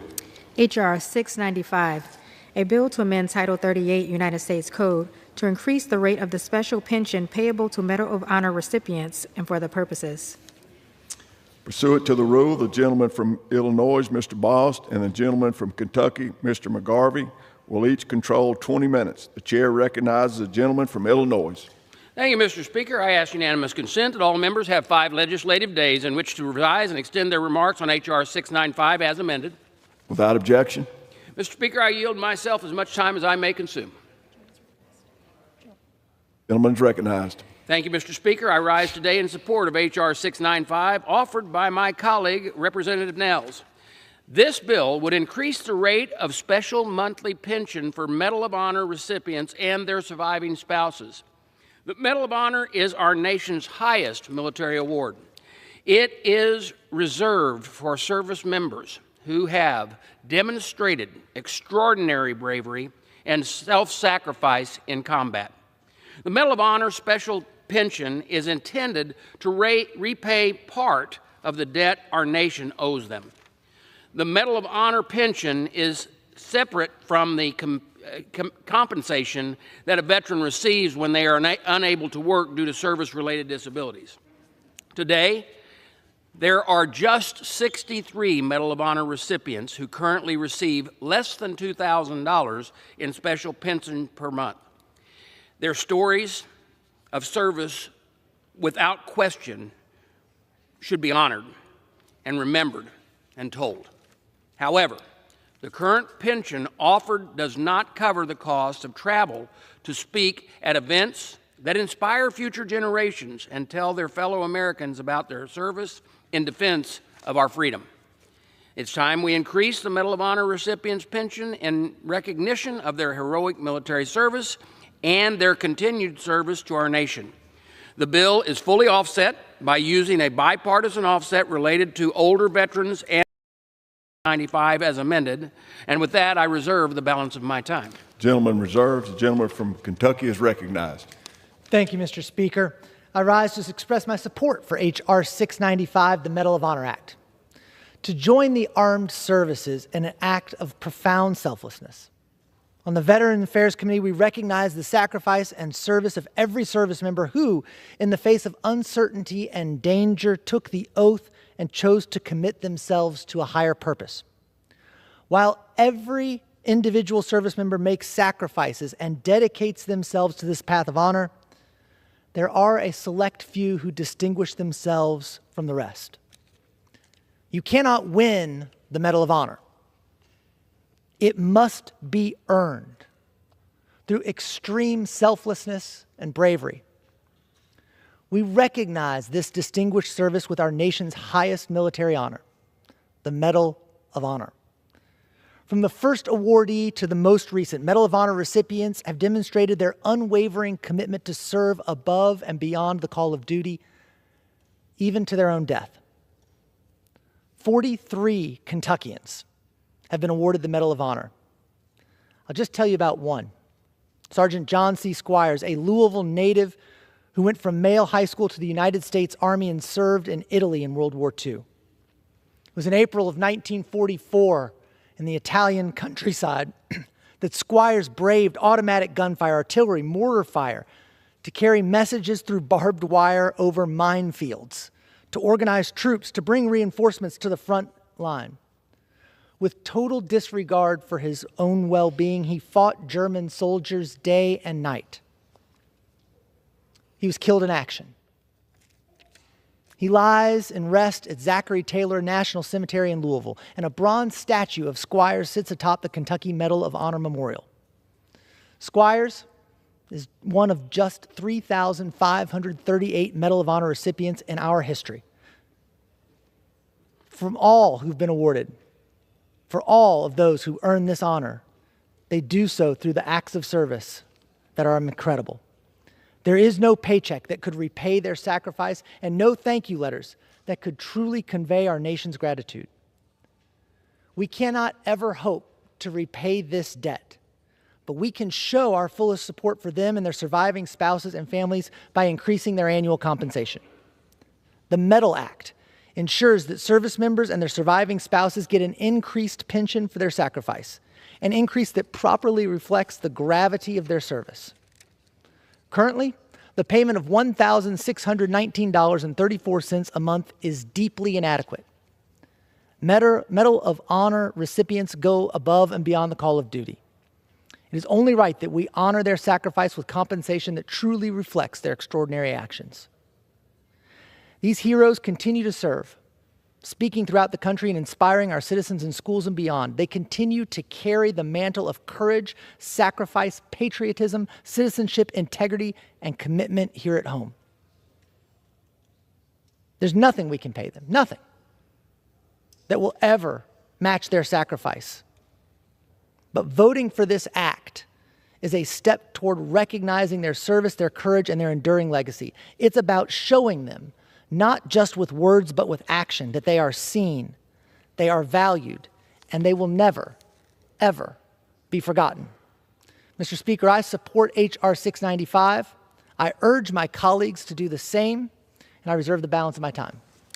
Gentleman reserves. Gentleman from Illinois is recognized. Thank you, Mr. Speaker. I now recognize the chief sponsor of this legislation, the gentleman from Texas, Mr. Nels. Gentleman from Texas is recognized. For as much time as he may consume. Oh, about 3 hours. Thank you to my distinguished colleague, Chairman Boss, for yielding. Mr. Chairman, first and foremost, it has been a sincere pleasure to work with you and your staff to advance this important legislation to the House floor. It is an honor. It's an honor to stand with you today. I also want to extend my gratitude to my colleague, Mr. Pappas. Thank you for co-leading this bipartisan legislation with me for the last 2 Congresses. Mr. Speaker, today I rise in strong support of H.R. 695, the Medal of Honor Act. Folks, the Medal of Honor is our nation's highest and most prestigious military decoration that can be awarded. Under current law, the President may award a Medal of Honor to a member of the armed forces who has, and I'll quote, distinguished himself conspicuously by gallantry and intrepidity at the risk of his life above and beyond the call of duty. Number 1, while engaged in an action against an enemy of the United States. Number 2, while engaged in military operations involving conflict with an opposing foreign force. Or 3, while serving with friendly foreign forces engaged in an armed conflict against an opposing armed force in which the United States is not a belligerent party. Since the Medal of Honor was established by Congress in 1862, it has been awarded 3,528 times. Today, as the chairman stated, there are only 63 living Medal of Honor recipients. And throughout my time in Congress, I've had the privilege of getting to know some of these heroes and hearing their stories firsthand. And in my humble opinion, these heroes are our nation's most sacred treasures, and it is our obligation as Congress to do everything in our capacity to support them and their families. Currently, each Medal of Honor recipient receives a special pension that totals roughly $1,500 per month or $18,000 annually. The last update to the special pension for Medal of Honor recipients was back in 2002 when Congress passed the Medal of Honor Pension Act. This legislation increased the Medal of Honor recipients' special pension from $600 per month to $1,000 per month. However, since 2002, over 20 years, the Medal of Honor special pension has not been updated by Congress, and it is long overdue that Congress acts. My legislation would raise the Medal of Honor special pension to roughly $5,600 per month or $67,500 annually and is fully offset. When I hear stories about how a Medal of Honor recipient's family requested to set up a GoFundMe to pay for surgery and extensive care, or how Medal of Honor recipients are not being reimbursed for travel expenses to speak at several military recruiting events, I knew something had to be done. Our Medal of Honor heroes deserve better, which is exactly why this critical legislation is needed. While this bill is a small step forward, it is the very least that Congress can do to recognize and show support for these selfless, courageous heroes. I urge all of my colleagues on both sides of the aisle to support our Medal of Honor recipients by passing this bipartisan legislation. And with that, I reserve the balance. Gentleman reserved. Reserve. Gentleman from Kentucky is recognized. Thank you, Mr. Speaker. At this time, I'd like to yield to my good friend who's the ranking member of the Subcommittee on Economic Opportunity, House Veterans Affairs Committee, as much time as he might consume. The gentleman from New Hampshire, Mr. Pappas. Gentleman is recognized. Well, thank you very much, Mr. Speaker. I want to thank my friend from Kentucky for yielding, and I rise today in strong support of the Medal of Honor Act. The Medal of Honor is our nation's highest military decoration, and it recognizes the extraordinary valor that distinguished men and women of our military demonstrated in critical moments during their service to our great nation. There are 63 living Medal of Honor recipients, including heroes like Army Staff Sergeant Ryan Pitts of New Hampshire, who served 2 tours in Afghanistan. During his second deployment, hundreds of insurgents attacked the Army base where he was stationed. And Sergeant Pitts, who was badly wounded by a grenade but continued to fight with a tourniquet on his leg, single-handedly held his outpost for 2 hours. That battle is now known as the Battle of Wanat, one of the bloodiest battles of the war in Afghanistan. And thanks to the bravery of Sergeant Pitts, Americans were able to turn the tide in that battle and hold their position, leading Taliban fighters to withdraw from the area. As ranking member of the Economic Opportunity Subcommittee of the Veterans Affairs Committee, I'm focused with my colleagues on how we can make good on our promises to our veterans and be worthy of their sacrifice. It's our responsibility as Americans to ensure that all of our service members, veterans, and their families have the support that they earned and deserve. One way we can do that is by ensuring that veterans are financially secure when their military service is over. Medal of Honor awardees receive a monthly pension that has not been raised in 23 years. So it's well past the time to do the right thing and increase the pension for these distinguished American warriors.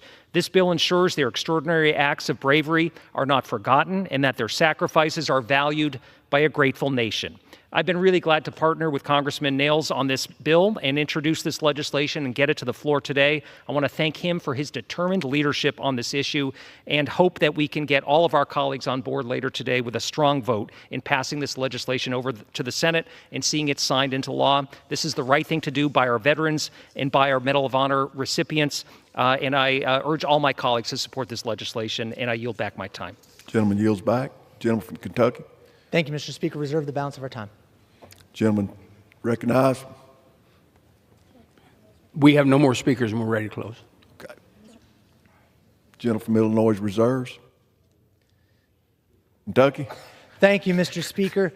I ask my colleagues to join me in supporting H.R. 695, and I yield back the balance of my time. Gentleman yields. Gentleman recognized. Thank you, Mr. Speaker. Once again, I encourage all members to support this legislation, and I yield back the balance of my time. Okay. The question is, will the House suspend the rules and pass the bill H.R. 695 as amended? Those in favor say aye. Those opposed say no. In the opinion of the chair, 2/3 being in the affirmative, the rules suspended. I request the yeas and nays. Gentleman requests the yeas and nays. The yeas and nays are requested. Those favoring a vote by the yeas and nays will rise. A sufficient number have risen. The yeas and nays are ordered. Members will record their votes by electronic device. Pursuant to Clause 9 of Rule 20, this is a 15-minute vote on the motion to suspend the rules. Will be followed by a 5-minute vote on passage of the House Joint Resolution 35. This is a 15-minute vote.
On this vote, the yeas are 424, the nays are 0.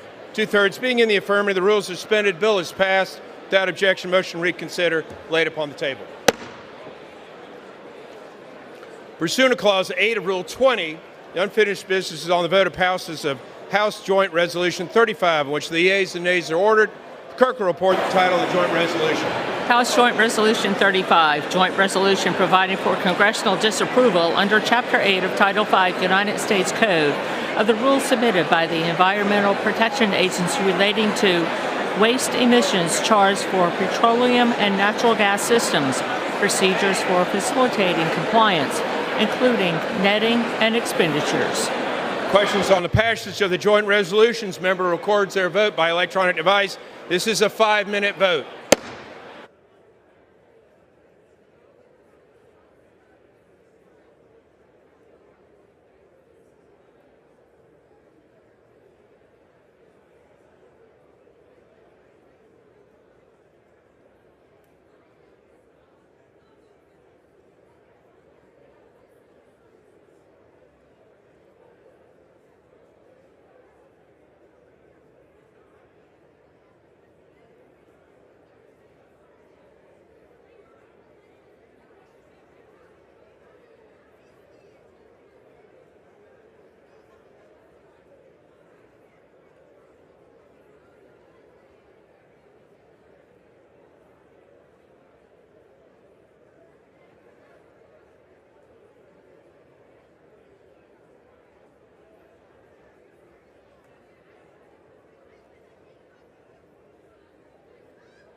Pardon me?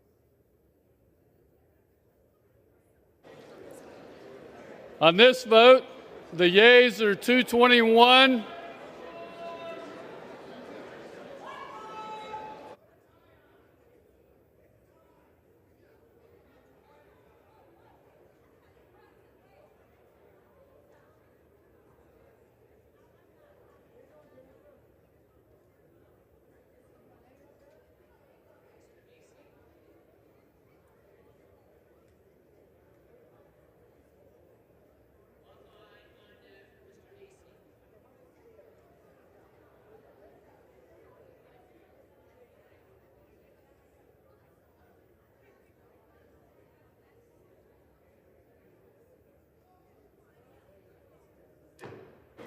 On this vote, the yeas are 220, the nays are 206, and one present.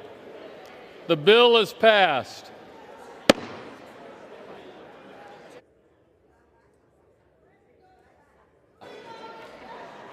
Without objection, the motion to reconsider is laid on the table.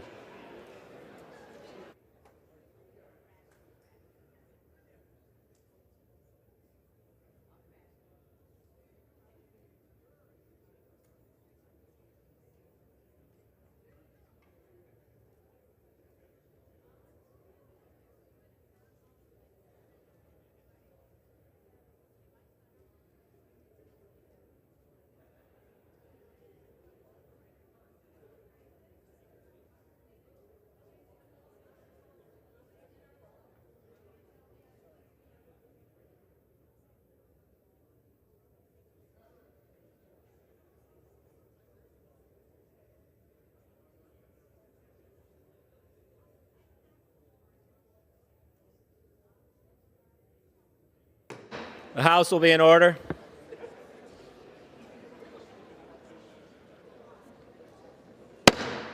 The House will be in order.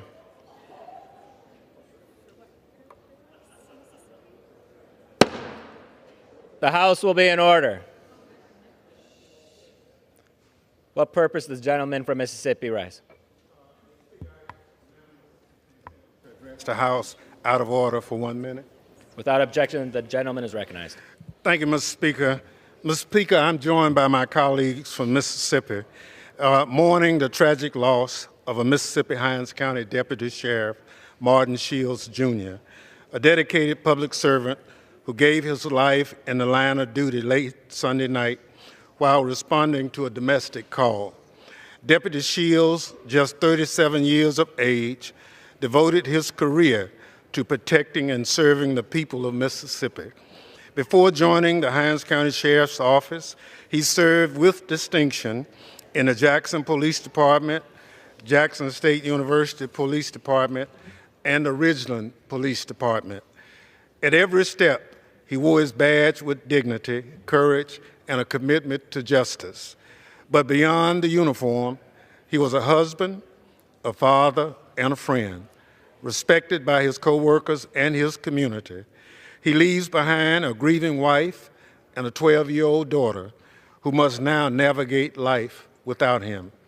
This tragic loss is a solemn reminder of the risk law enforcement officers take daily to protect us. We must continue to advocate for the resources, support, and protection needed to ensure that they can do their job safely. I ask that we now observe a moment of silence in honor of Deputy Martin Shields, Jr.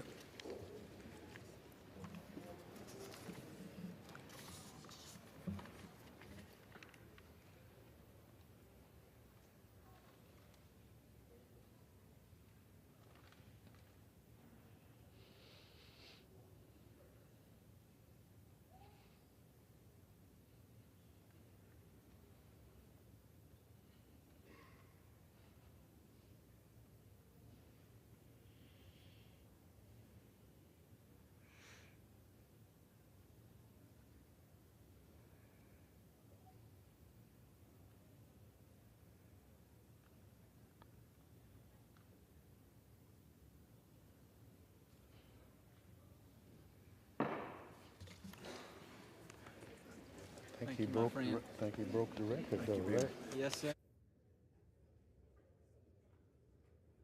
Okay. For what purpose does the gentleman from Georgia seek recognition? That when the House adjourns today, it adjourned to meet at 9 a.m. tomorrow. Without objection. Thank you.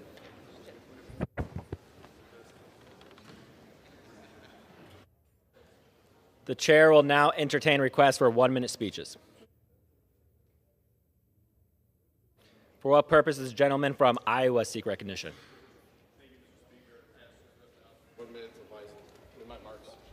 Without objection, the gentleman is recognized for 1 minute.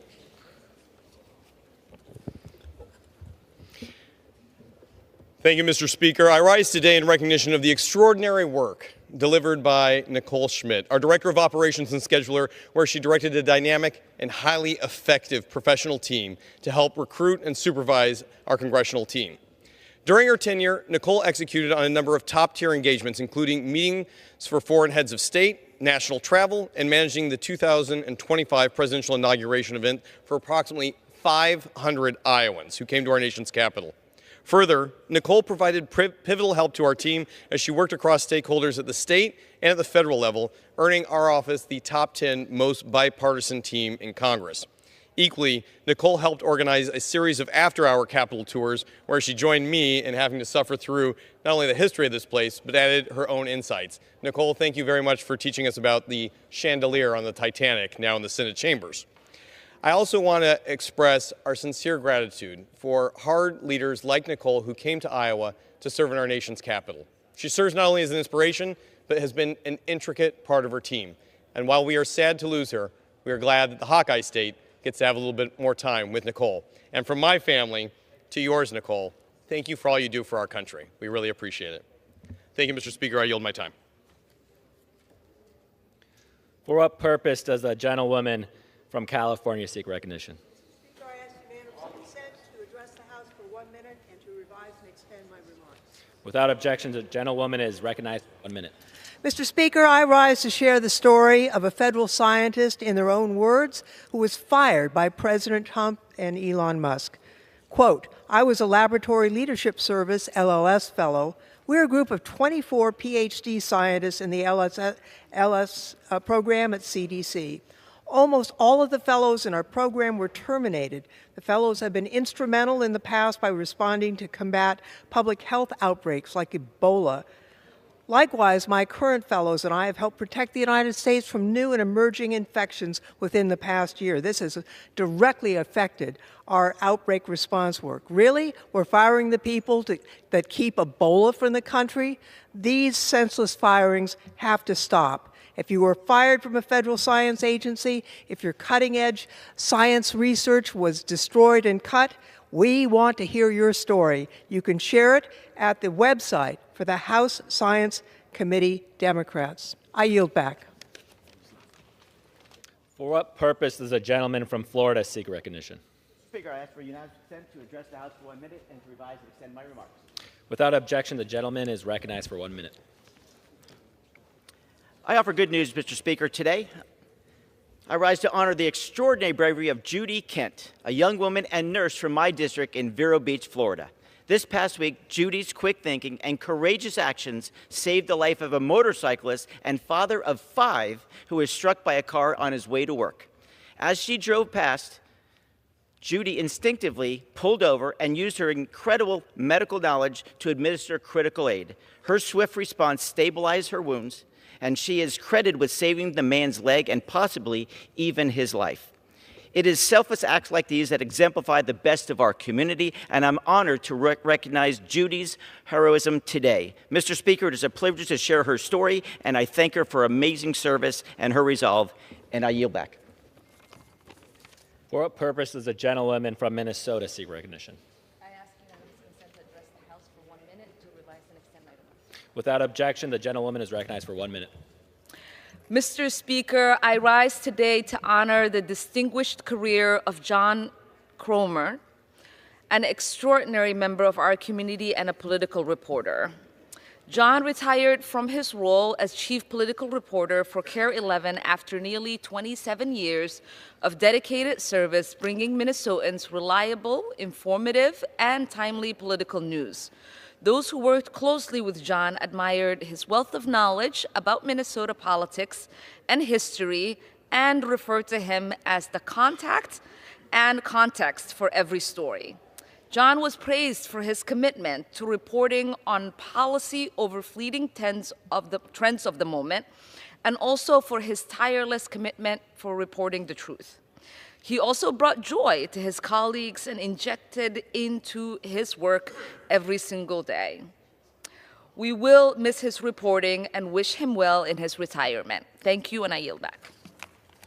For what purpose does the gentleman from North Carolina seek recognition? Ask unanimous consent to address the House to extend my remarks for up to 1 minute. Without objection, the gentleman is recognized for 1 minute. Thank you, Mr. Speaker. I rise today to honor and recognize Marine Corps Air Station Cherry Point in Havelock, North Carolina, for being named the Marine Corps Air Station of the Year. This is the second year in a row they have received such award, displaying their persistent and continuous excellence. Established in 1942, Cherry Point has grown to be the largest Marine Corps air station in the United States, occupying more than 29,000 acres of land in eastern North Carolina and controlling 9,000 square miles of airspace. It is home to the 2nd Marine Aircraft Wing and Fleet Readiness Center. Marine Corps Air Station Cherry Point is one of the best all-weather jet bases in the world.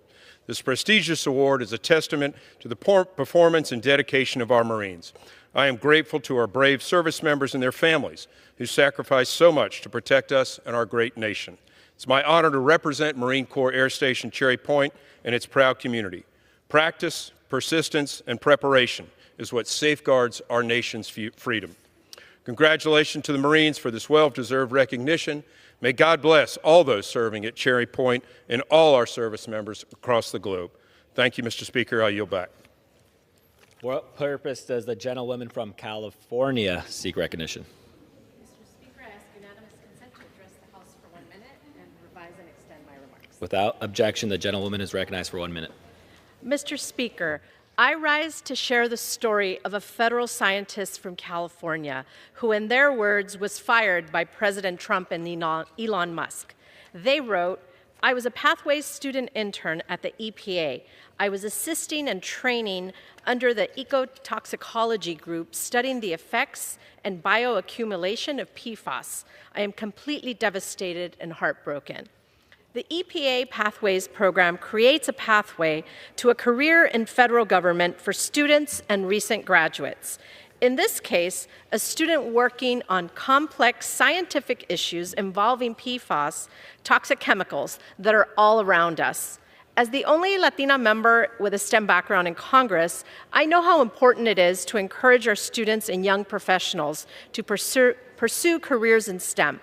Firing our future STEM workforce just as they are getting started in their careers is short-sighted and irresponsible. These firings will decimate the future federal STEM workforce that will keep American innovation competitive. I yield back.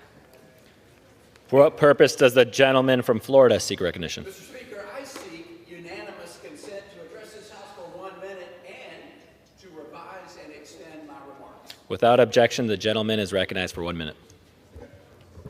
Thank you very much, Mr. Speaker. Mr. Speaker, we all know that when you are the best of all time, you belong in the Hall of Fame, like Dan Marino, Don Shula, and Jacksonville's own Tony Baselli. But now there's another Floridian, Mr. Speaker, who has rightfully earned her place in the Florida Veterans Hall of Fame. I'm talking about Lieutenant Governor Jennifer Carroll. Lieutenant Governor Carroll's journey began in the United States Navy as a jet mechanic, one of the very first African-American females to serve in that capacity. And then, after her military service, Lieutenant Governor Carroll brought her leadership and unwavering service to the people of Florida. She was the first black Republican female to serve in the Florida legislature. And then, Mr. Speaker, in 2010, she made history again by becoming the first black woman ever in the Sunshine State to be elected statewide as lieutenant governor. Her efforts to improve education and to ensure veterans they receive the support they deserved has left a lasting legacy. Her induction into the Veterans Hall of Fame recognizes her impact on the Sunshine State and our country. We're proud of her and her service. Mr. Speaker, please join me in congratulating my friend, Lieutenant Governor Jennifer Carroll, on being inducted in the Florida Veterans Hall of Fame. She is indeed one of the best of the best. I yield back. For what purpose does the gentleman from Massachusetts seek recognition? Speaker, I request unanimous consent to address the House for 1 minute and revise and extend my remarks. Without objection, the gentleman is recognized for 1 minute. Mr. Speaker, in President Trump's first term, facing a crowd of protesters, he asked our military, can't you just shoot them? Just shoot them in the legs or something. Thankfully, his former Secretary of Defense shot down that idea. But today, the president seems to be choosing military leadership he believes will say yes. He's purging dedicated, capable leaders with no explanation other than removing roadblocks. This is a blatant attempt to politicize our military, replacing loyalty to our Constitution with political loyalty to Trump.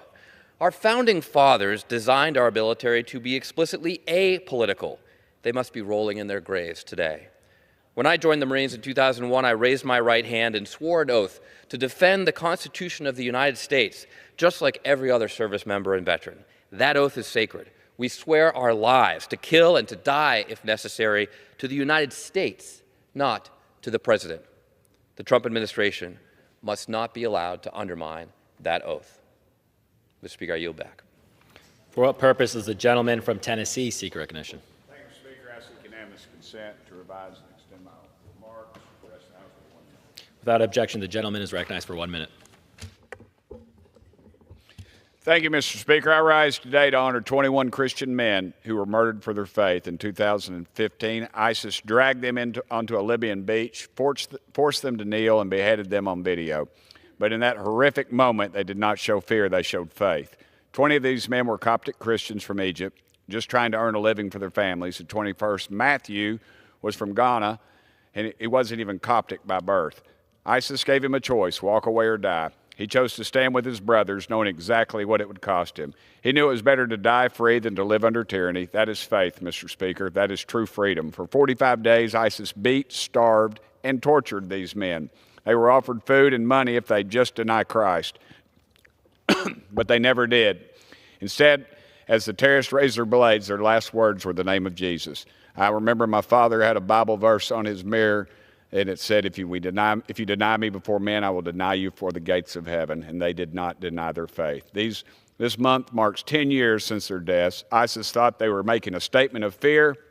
Instead, they showed the world what unshakable faith looks like. The Coptic and Catholic churches have honored these men as martyrs, as they should. And just as these men refused to abandon their faith has never abandoned them. One of the martyrs' widows said, their blood mixed together, and as a result, we the widows are united. These men weren't just believers, they were immovable. Their story should remind every American what real religious freedom means. May we never forget them. Thank you, Mr. Speaker. I yield the remainder of my time. For what purpose does the gentlewoman from North Carolina seek recognition? Mr. Speaker, I ask unanimous consent to address the House for 1 minute and to revise and extend my remarks. Without objection, the gentlewoman is recognized for 1 minute. Thank you, Mr. Speaker. I rise today as the representative of North Carolina's 4th Congressional District and the home of the Research Triangle Park to share the story of a federal scientist, in their own words, who was fired by President Trump and Elon Musk. I quote, I worked for the Department of Health and Human Services. I was responsible for leading technical oversight over the organ procurement and transplantation network in order to ensure patient safety, maximal usage of donated organs, continued confidence in the donor system, efficient spending of taxpayer dollars, and a secure modern technology infrastructure, end quote. These aggressive and sweeping mass firings of hundreds of thousands of federal employees will have profound and devastating consequences across the country. Our dedicated civil servants work tirelessly each day to deliver essential services, conduct critical scientific research, and ensure the safety of our communities. They deserve better. Mr. Speaker, I yield back. For what purpose does the gentleman from Kansas seek recognition? Mr. Speaker, I request unanimous consent to address the House for 1 minute and to revise and extend my remarks. Without objection, the gentleman is recognized for 1 minute. Thank you, Mr. Speaker. Today I rise to recognize the exceptional service of Kansan Carl Harris, the 2024 chairman of the National Association of Home Builders.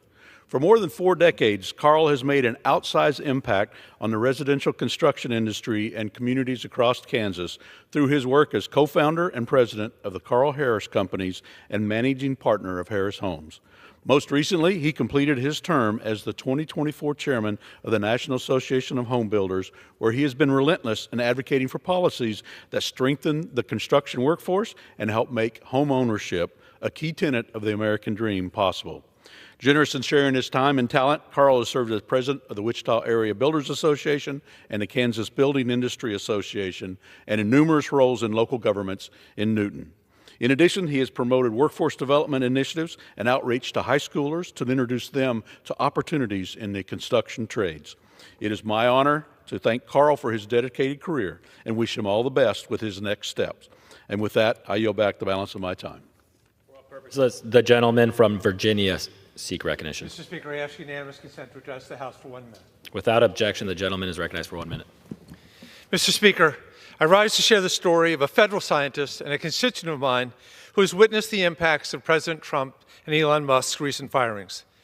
He wrote, "This week, 168 of my colleagues at the National Science Foundation were fired in a mass meeting and then waited for hours for an email instructing them before they were removed from the NSF systems. 2 in my division were program assistants who provide crucial support for the review process, both early in their career and with tremendous promise as civil servants. Another in my division was an intermittent expert. National Science Foundation's work depends on bringing in knowledgeable experts from many fields, and intermittent experts are critical for this. To lose them is an incredible loss for STEM education. The cost of employing them to the government is small and far outweighed by the benefits of service to the NSF and the nation. Letting them go makes no sense. Mr. Speaker, I agree with my constituent that this makes absolutely no sense. This will be a severe loss for American scientific leadership and scientific advancement at large. We stand with our scientific community and condemn these firings. Mr. Speaker, I yield back. For what purpose does the gentleman from Illinois seek recognition? Mr. Speaker, I rise to address the House for 1 minute and to revise and extend my remarks. Without objection, the gentleman is recognized for 1 minute. Thank you, Mr. Speaker. I rise today to honor the life and legacy of Mr. Bennett Ben Chiati of Roanoke, Illinois, who passed away on February 9th at the age of 93. Ben was born in Saluzzo, Italy in 1931, where he grew up under the oppression of Italian fascist regime. One of 4 brothers, Ben immigrated to the United States as a teenager with little money and speaking very little English, hoping to pursue the American dream. After immigrating, Ben went on to serve in the United States Army during the Korean War, before settling in Roanoke, Illinois, outside of Peoria, where he lived for 70 years. Ben was an active community member and local business owner. He started Roanoke Plumbing in 1968, a business still run today by his family. Ben was married to his late wife, Evelyn, of Metamora, Illinois, for nearly 50 years, and is survived by his older brother, Louis, who is currently 100 years old, along with 4 children and many grandchildren. I want to offer my sincere condolences to the Chiati family and their loved ones on the loss of a great husband, father, grandfather, and veteran of our nation. Ben's commitment to his community will leave a lasting legacy and impact on Central Illinois for years to come. I yield back. For what purpose does the gentlewoman from North Carolina seek recognition? I seek unanimous consent to address the House for 1 minute and revise and extend my remarks. Without objection, the gentlewoman is recognized for 1 minute. Mr. Speaker, I rise today to share the story of a federal scientist who was fired by President Trump and Elon Musk. In their own words, the researcher wrote, "I was a biologist with USDA's Animal and Plant Health Inspection Services. I worked to mitigate human-wildlife conflict and protect American agriculture. As a Wildlife Services biologist, I was also designated as an emergency response official and was preparing to deploy to help the efforts combating the avian influenza epidemic. Bird flu cases are popping up across the country, including in my district, and yet Trump is firing the public servants who are responsible for fighting the disease. Donald Trump is not only jeopardizing the livelihoods of thousands of federal employees, their communities, but he is recklessly firing scientists, endangering health and safety of every American. His actions are dangerous and cruel. Thank you, Mr. Speaker, and I yield back. For what purpose does the gentleman from Georgia seek recognition? I ask unanimous consent to address the House for 1 minute to revise and extend my remarks. Without objection, the gentleman is recognized for 1 minute. Mr. Speaker, I rise today to celebrate Nolan Smith Jr. and Darius Slade Jr., the two Super Bowl champions from the Philadelphia Eagles from Georgia's 1st Congressional District. Linebacker Nolan Smith's football journey began in Savannah, where he often played football at Daffin Park before joining the team at Calvary Day School. Cornerback Darius Slade's journey also started in the 1st District, where he excelled on the football field at Brunswick High School. Before becoming Super Bowl champions, both men had impressive football careers. During his senior year at Mississippi State, Mr. Slade led the SEC with 5 interceptions. Mr. Smith now joins the elite group of players who have won both a national championship and a Super Bowl, as he was part of the University of Georgia, Go Dogs team, that won back-to-back national championships in 2022 and 2023. Throughout their careers, both men have exhibited an exceptional work ethic and dedication. Mr. Slade and Mr. Smith have worked very hard and played with excellence on the football field, culminating in an impressive victory against the Kansas City Chiefs in the Super Bowl. District 1 is proud to be home of the two new Super Bowl champions. Congratulations to Nolan Smith Jr. and Darius Slade Jr., two champions, two natives of the 1st Congressional District of Georgia. Thank you, Mr. Speaker, and I yield back. For what purpose does the gentleman from California seek recognition? Mr. Speaker, I ask unanimous consent to address the House for 1 minute and to revise and extend my remarks. Without objection, the gentleman is recognized for 1 minute. Mr. Speaker, I rise to share the story of two federal scientists who, in their own words, were fired by President Trump. I'm a biologist and was a postdoctoral researcher at the EPA Office of Research and Development. Most of my research focused on clean water and human health, such as drinking water, recreational water, and efforts to prevent pollution.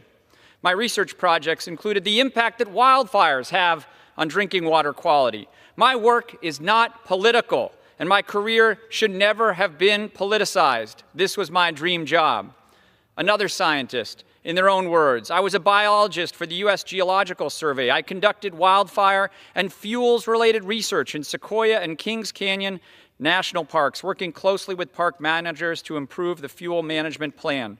Science is the foundation of American leadership and security. These firings must be reversed. I yield back.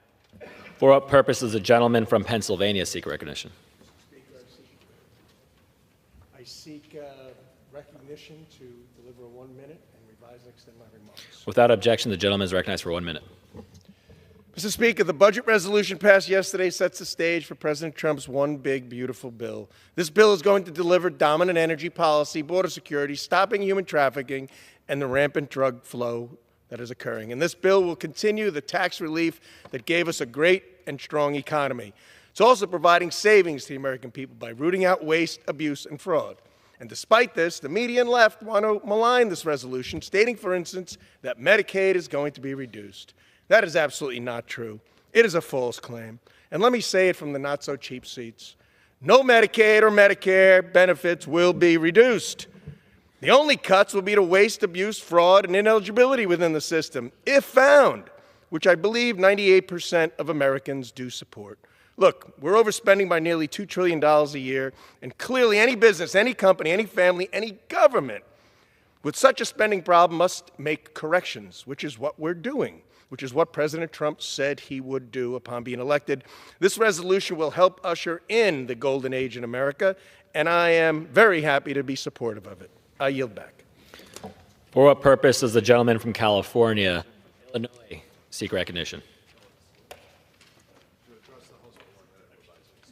Without objection, the gentleman is recognized for 1 minute. Mr. Speaker, I rise as a PhD physicist in Congress who spent most of his career in the national laboratories of the Department of Energy to share the story of a research engineer at a national lab recently fired without cause by President Trump and Elon Musk.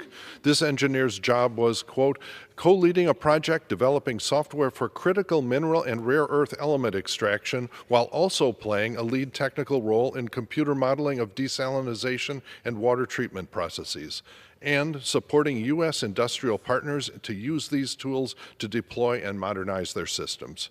Mr. Speaker, our country cannot afford to lose the talent of civic-minded scientists like this, and if Donald Trump thinks that he is going to strike a deal with Ukraine on rare earths, he is going to need real experts in our government on critical mineral extraction, and you don't get that by firing them. Thank you, and I yield back. For what purpose does the gentleman from Louisiana seek recognition? Without objection, the gentleman is recognized for 1 minute. Thank you, Mr. Speaker. President Trump has falsely suggested that Ukraine was responsible for the war with Russia and should have resolved the conflict years ago. This claim is not only unfounded, but it dangerously represents the facts. Russia is the invading nation, the aggressor, and the perpetrator of war crimes. Louisiana's own Republican senators agree. Senator Kennedy went further, calling Russia's dictator Vladimir Putin a gangster with a black heart, a figure responsible for unprovoked war and atrocities on a sovereign nation. It was Russia's invasion that shattered Ukraine's peace, beginning with the invasion and annexation of Crimea in 2014. And through the full-scale invasion that began just over 3 years ago. Russian forces are committing horrific documented war crimes against Ukrainian soldiers and innocent civilians. Senator Cassidy called it out for what it was, a war of aggression initiated by Putin, not Ukraine. Senator Kennedy has also rightly emphasized that negotiating with Russia without Ukraine at the table is problematic. Republicans are saying this, and they're speaking up because they recognize that these are lies and that we should stand firm in our support and push back against communism, against the hate of Russia, and support Ukraine. I urge us to do the right thing. For what purpose does the gentleman from North Carolina seek recognition? Without objection, the gentleman is recognized for 1 minute.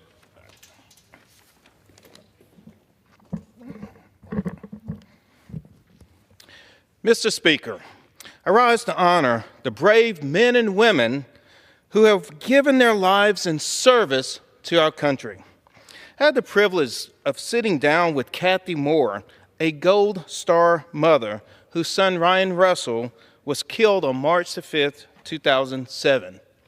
Kathy shared her stories about Ryan's service and why she continues to advocate for the Honor and Remember flag. She spoke about his eagerness to serve as a medic, despite his initial fear of blood. Kathy also shared the thing she missed the most about Ryan, seeing his smile, a simple gesture to brighten her day. Here was a mother from eastern North Carolina whose child was killed in Iraq by an IED. The most devastating thing that could happen to a parent. And despite her grief, Kathy has become a powerful advocate for the Honor and Remember flag. I encourage my colleagues to pass this vital legislation and for America to honor and remember our fallen heroes like Ryan. I yield back. For what purpose does the gentlewoman from Oregon seek recognition? I request unanimous consent to address the House for 1 minute. Without objection, the gentlewoman is recognized for 1 minute. Thank you, Mr. Speaker. I rise to share the story of a federal scientist in Oregon who was recently fired by Donald Trump and Elon Musk. In Oregon, we experience seasons with drought and wildfires, and lives depend on accurate research of our water sources. 60 to 70% of usable water in both Oregon and Washington comes from mountain snowmelt, which is a critical water source in the West. It's vital to farmers, to forests, and to every community I represent. The scientist was with the Department of Agriculture's Oregon Snow Survey. Here's what they said. My job was to collect tangible data from the snowpack, which could be used to determine a community's yearly water budget. I am completely heartbroken to have lost my position with the USDA. Mr. Speaker, these reckless firings are not just devastating to dedicated scientists who have chosen to work in the public service. They also endanger Oregonians and people across the country. I yield back the balance of my time. For what purpose does the gentlewoman from Maryland seek recognition? Mr. Speaker, I ask unanimous consent to address the House for 1 minute and revise and extend my comments. Without objection, the gentlewoman is recognized for 1 minute. Mr. Speaker, I rise to share the story of a Maryland scientist and constituent from Maryland who was fired by Elon Musk and the Trump administration. And I'm honored to share this story on the floor of the U.S. House today. This person was a general engineer and market analyst for the Department of Energy, and in fact was responsible for analyzing emergency and emerging technologies and determined their best paths to the commercial market, including increasing energy affordability, reliability, and resilience for the American people nationwide. These efforts were maximized by working in close partnership with national labs, other offices within the Department of Energy, and private industry. It was a dream job for this person, and one that drove innovation, collaboration, and good-paying jobs for the American people. But now this invaluable work is gone and is being jeopardized. I am deeply concerned about how these widespread, indiscriminate layoffs could jeopardize our U.S. competitiveness and even our national security. As a former Deputy Assistant Secretary at a commerce agency, I well knew the process that was laid out methodically for terminations. But we will face severe cutbacks and setbacks without federal fundings of the institutional knowledge of the subject matter experts leading these efforts. I yield back. For what purpose does the gentleman from Virginia seek recognition? I ask unanimous consent to address the House for 1 minute and to revise and extend my remarks. Without objection, the gentleman is recognized for 1 minute. Thank you, Mr. Speaker. I rise to share the story of a federal worker, an FAA scientist who DOJ and the administration fired. This person's job was to create and maintain flight maps that air traffic controllers and pilots could use to navigate airspace. And without these maps, to quote them, pilots would quite literally be flying blind. Yet the Trump administration says they didn't fire anyone at FAA working in critical safety positions, but it's pretty obvious that the scientists who make the maps pilots use to fly are pretty critical to aviation safety. And aviation safety has become a big issue lately with recent close calls and crashes, including the one in my home state of Virginia. How do we expect Americans to feel safe if we're firing the very scientists that keep us safe? These cuts aren't going to save much money. These salaries are a drop in the bucket, but they will cost lives. I yield back. For what purpose does the gentleman from Indiana seek recognition? The House for 1 minute. Without objection, the gentleman is recognized for 1 minute. Mr. Speaker, I rise to express my profound disappointment in the House budget resolution and the severe potential harm it will cause to those who rely on Medicaid benefits in Northwest Indiana. In Indiana's 1st Congressional District alone, it is a fact that the overwhelming majority of Medicaid funding goes directly to senior health care, individuals with disabilities, and children, and senior long-term care. Indiana is also one of the few trigger states in our nation, which means that Medicaid benefits will immediately cease for a large percentage of our residents should the federal portion of assistance fall below 90%. I am a staunch supporter of creating efficiencies and eliminating waste, fraud, and abuse, but make no mistake, should this legislative initiative be finalized, not only will the benefits be denied to those in need, but private health insurance costs will skyrocket as hospitals seek to recoup their increased uncompensated care from emergency room visits. I will continue to speak out against and oppose all legislation that take real benefits from our seniors, the disabled, and our children to pay for corporate welfare programs. Thank you, and I yield back my time. For what purpose does the gentleman from New York seek recognition? Mr. Speaker, I seek unanimous consent to address the House for 1 minute and to revise and extend my remarks. Without objection, the gentleman is recognized for 1 minute. Thank you very much, Mr. Speaker. America once liberated France from the Nazi regime, freed Kuwait from the grip of Saddam Hussein, and defended South Korea against North Korean aggression. But this apparently is a new MAGA America, siding with the evil aggressor and blaming the victim. Ronald Reagan called Russia the evil empire, but Donald Trump knows better. George H.W. Bush called Russia part of the axis of evil, but Donald Trump knows better. Our U.S. vote in the UN supports the aggressor, Russia, not the victim, an independent Ukraine. Under President Trump, we are losing our moral standing in world affairs. Our enemies are watching. They are making alliances while we toss aside allies like Canada and Europe to satisfy the inconceivable love this president has for Vladimir Putin. Putin poisons his critics. That's who our new best friend is. I am new to this chamber, but hear me, friends. Consequences will be tragic for those who love freedom worldwide if we don't return to the true American foundational principles, freedom and democracy. Thank you, Mr. Speaker, and I yield back my time. For what purpose does the gentleman from New York seek recognition? Mr. Speaker, I first ask unanimous The gentleman will suspend. I ask unanimous consent to address the House for 1 minute and to revise and extend my remarks. For 1 minute. Thank you, Mr. Speaker. I rise to share the story of a federal scientist who was fired by President Trump and Elon Musk.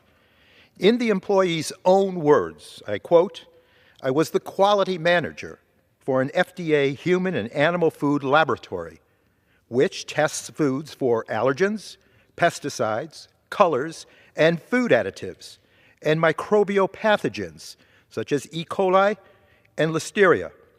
I was directly responsible for ensuring laboratory practices that adhered to proper requirements. Third-party lab accreditation provides confidence to the public that testing is performed properly and that the results are trustworthy." End quote. Science, expertise, dedication, skill, safety. This is what we lose with these cruel and senseless firings. They do not, as DOJ claims, boost efficiency. They remove the experts who keep our communities safe. Without these public servants, our health, our well-being are at risk. With that, Mr. Speaker, I yield back with humble respect for our federal workforce. For what purpose does the gentleman from Texas seek recognition? For 1 minute and to revise and extend my remarks. Without objection, the gentleman is recognized for 1 minute. Mr. Speaker, I rise to share the story of a federal scientist, in his own words, was fired by President Trump and Elon Musk. Quote, "I have a PhD in biomedical engineering. I was hired by the National Cancer Institute and was performing 4 to 5 month rotations to provide my scientific expertise and skill sets to numerous offices. I assess the scientific progress of grants that fund cancer research. Please protect these agencies," unquote. This scientist, overseeing scientific progress of grants that fund cancer research, was fired, and the very grants have been frozen. University of Houston, in my district, has had countless grants frozen, leading to uncertainty and confusion about the future of the research. According to the National Cancer Institute, over 40% of Americans will be diagnosed with cancer in their lifetime. Firing cancer scientists and freezing cancer research is short-sighted and irresponsible. Mr. Speaker, I yield back.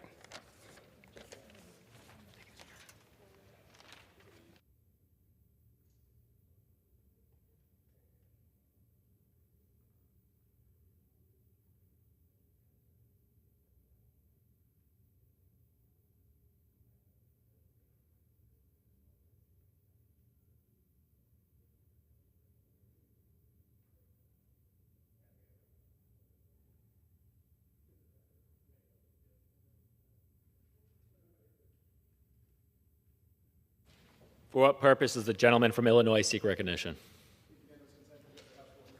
Without objection, the gentleman is recognized for 1 minute. Mr. Speaker, I rise to share the story of a federal scientist who, in his own words, was fired by President Trump and Elon Musk. Here's his quote. I worked for the U.S. Geological Survey. I was a small aircraft operator and captain of a research vessel. As the only captain at my science center, my termination effectively shuts down a vessel that is required for a number of ongoing projects. I'm also the engineer on the boat, and I'm not sure my vessel will survive termination. That's federal money, federal research that is being lost. I yield back.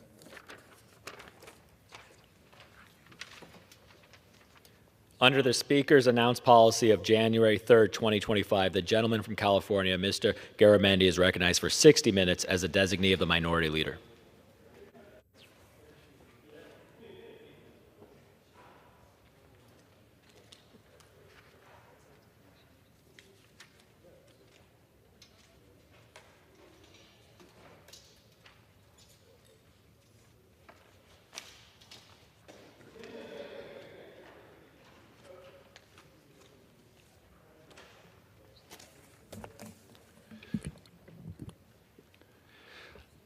Thank you, Mr. Speaker. I ask for unanimous consent that all members may have 5 legislative days in which to revise and extend their remarks and to submit extraneous material into the record. Without objection. Thank you. It's hard to say where to start, but perhaps I will simply augment what we just heard from my Democratic colleagues.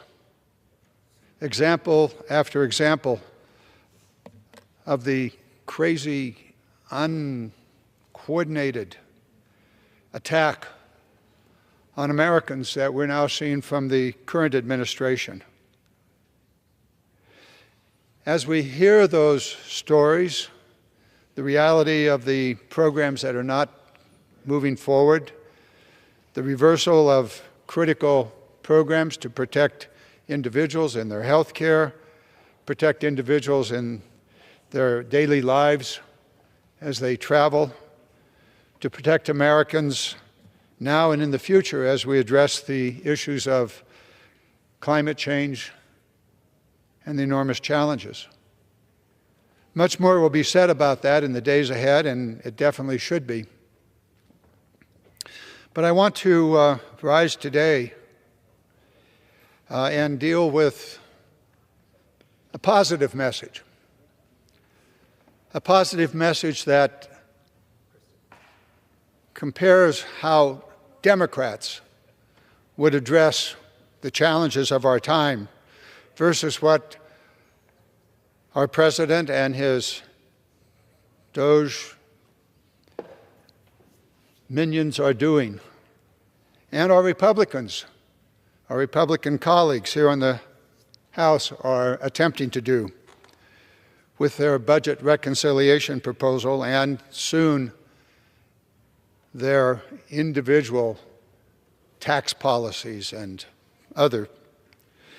So I rise today as House Republicans are moving forward with their budget scheme that literally betrays the working men and women of America, all because they want to put forward and carry forward the 2017 tax program that they rammed through this House without a single hearing, a program that created trillions and trillions of dollars of deficit and did little to enhance the American economy. We see the Trump trifecta in action. Trump and Musk, with the backing of timid Republicans, have traumatized federal employees. They have purged the military of competent, experienced leaders, and they have usurped congressional, constitutional power of the purse and power of the law by dissolving programs such as USAID, which is authorized by law, and the Consumer Finance Protection Bureau, and many, many other government agencies.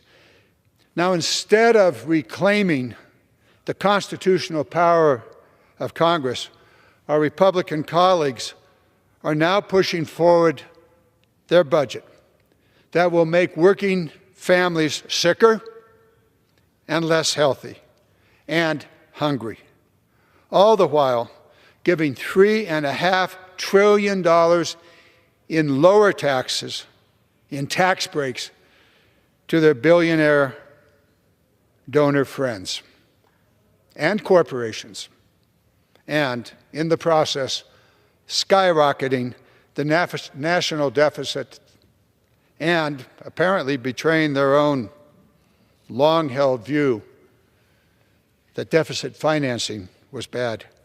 Now, the Democrats have a different vision. It's based on what Franklin Roosevelt said many years ago. He said, "The test of our progress is not whether we give more to the abundance of those who have much. It is whether we provide enough for those who have too little." It is our intention to create a level playing field upon which every American can advance and prosper. The Republicans are doing neither of these. Worse yet, they will provide nothing for those who have little and give everything to those who already have so very, very much. The Roosevelt test is once again before us, and Republicans are failing at that test. They intend to cut Medicare while making health care for the Americans more expensive.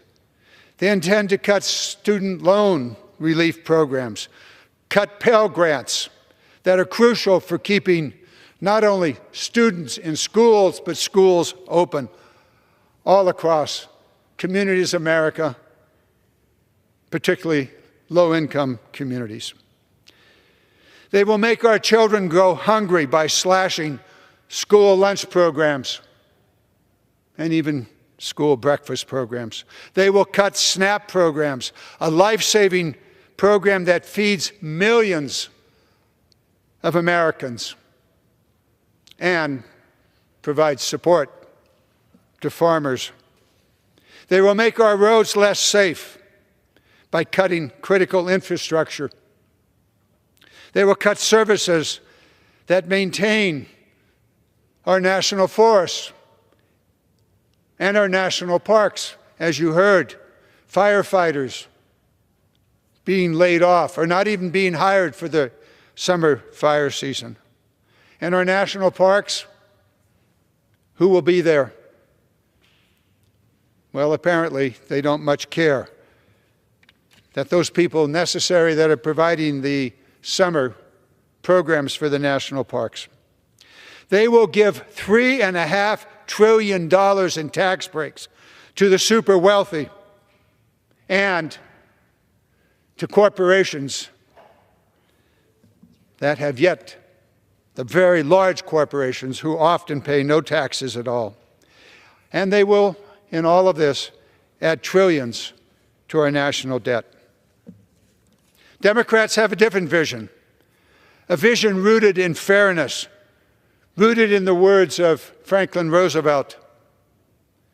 We believe that every American deserves a good quality of life, a shot at success, a vision of a level playing field on which they can prosper, that they have the support to rise as far as they could and as far as they would want. That's why we're here today, to highlight our vision and to show that the American people that there is a disconnect between what the Republicans want and are actually doing and what American families really need. Here are some of those policies that the congressional Democrats would bring to the floor if we had 4 more members in our caucus. Democrats will support working families. The first thing we will do to support working families is to expand the child tax credit. Ranking Member Rosa DeLaura's American Family Act will cut child poverty in half and provide critical relief for middle-class and low-income families by providing a $6,000 refundable tax credit to help families with the high costs of a child's first year of life. Democrats will lower the cost of goods and services for Americans. We would include in our budget, if we had those 4 additional Democrats, provisions to protect American families from price gouging. It's unacceptable that American corporations continue to exploit the crisis and leave working families with the bill. Democrats will establish a federal ban on price gouging, and we will hold those corporations accountable. Democrats will build and expand on the $35 insulin cap, which incidentally, a price cap that Trump removed. The skyrocketing price of this life-saving drug for every American must be reinstituted, and it must be expanded. Democrats will expand the $2,000 out-of-pocket prescription drug cap for all Americans. And Democrats will lower housing costs by expanding the affordable housing programs, the low-income housing tax credit, and strengthening access to housing using, well, a bill that I've introduced called the HOME Act, which will increase housing availability. Democrats will raise workers' salaries and wages. The third provision that we would include in our budget is the PRO Act. The PRO Act protects the right for working men and women to organize, ensuring that workers have the power to negotiate for fair wages and benefits.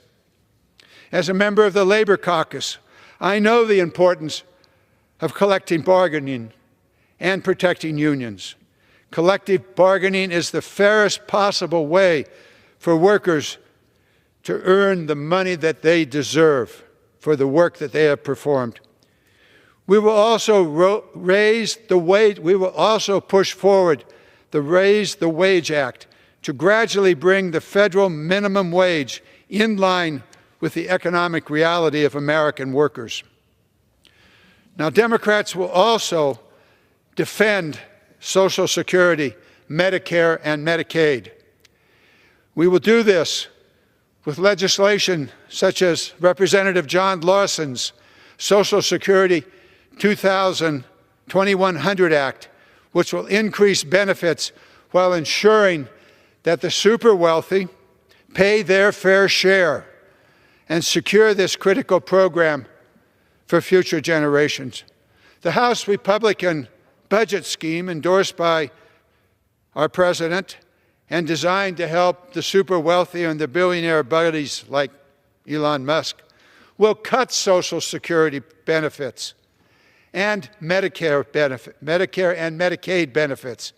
In my district alone, the Republican proposal will gut Medicaid for 250,000 of my constituents. And they will also go after Social Security benefits for those in need. In my district, 89,163 children will lose their health care based upon the budget proposal that the Republicans are pursuing. Republicans will also cut $1 trillion out of Medicaid, and that will gut health care services for millions of seniors, for pregnant women, and for children with disabilities. Now, the Democrats will defend our borders, and we will do this with wise legislation, comprehensive reform. Unfortunately, last year, a congressional bipartisan proposal in the Senate to pass historic immigration reform was killed by the current president, who was not then in office. And he called upon the Republicans to stop, do not proceed. And they didn't. and that left us with the current crisis. Now, we have a proposal. Congresswoman Linda Sanchez's U.S. Citizenship Act will modernize our immigration laws, strengthen our economy, and provide for a responsible approach to border management, family reunification, and for the necessary workers that we need. We will do better, and we will deliver actual results that solve problems, not create additional problems.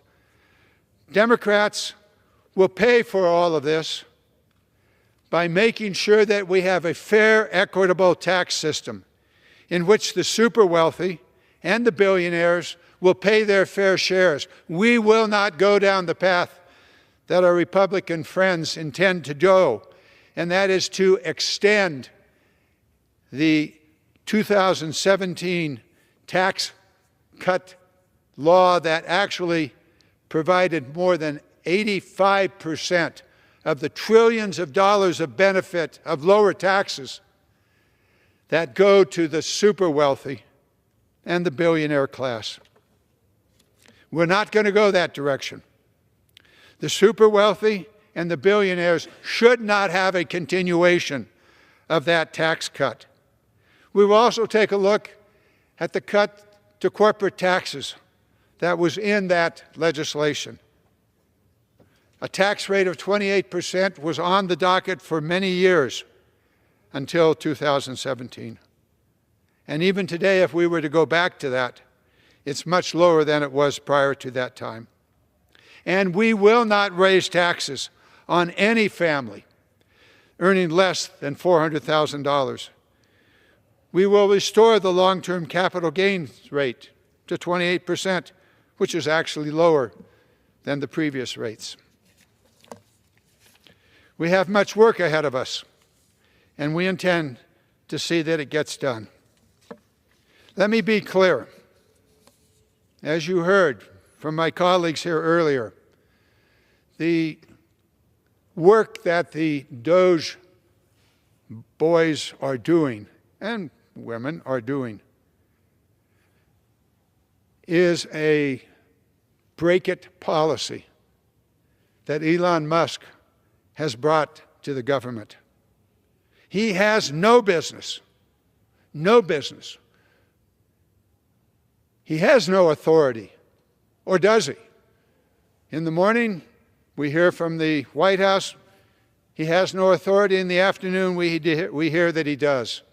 But either way, what he is doing is dead wrong. We know from the past that there is waste, fraud, and abuse out there, and we know how to do it. It has been done in a wise, thoughtful way, understanding what that organization, what its purpose is, and then looking for a way to make it more efficient and effective. I did this myself when I was Deputy Secretary in the Clinton administration at the Department of Interior. We were told by the President and the Vice President that it was time for reform, and we set about to do it. In the Department of Interior alone, we had just over 100,000 employees at the National Park, the Bureau of Land Management, U.S. Geological Survey, Indian Affairs, and others. We looked at those programs, and we said it can be done better. And in the end result, we reduced employment by 10,000, 10% reduction. We made the department more efficient and more effective. That's the way it can be done. That's the way it should be done. But wholesale reductions, firings, as you heard from my colleagues earlier on, make no sense at all. The contrast between what we Democrats have done and will do is clear. We know the Republicans are set off on a course to further enrich those who have much and to exactly go the opposite direction of what Franklin Delano Roosevelt said. It's not our goal to enrich those who have much, but rather to provide for those who have little. We will create a level playing field upon which every American will have an opportunity to rise and thrive to whatever level they want, with a solid education program, with a solid economy, and with an opportunity to join with others to raise their future. It's our moment. It's our moment to push back and to stand up for working families. We will put people over politics, and this is our moment to build an economy that works for everyone, not just for a few. Joining me today in this discussion are several members of our Democratic caucus.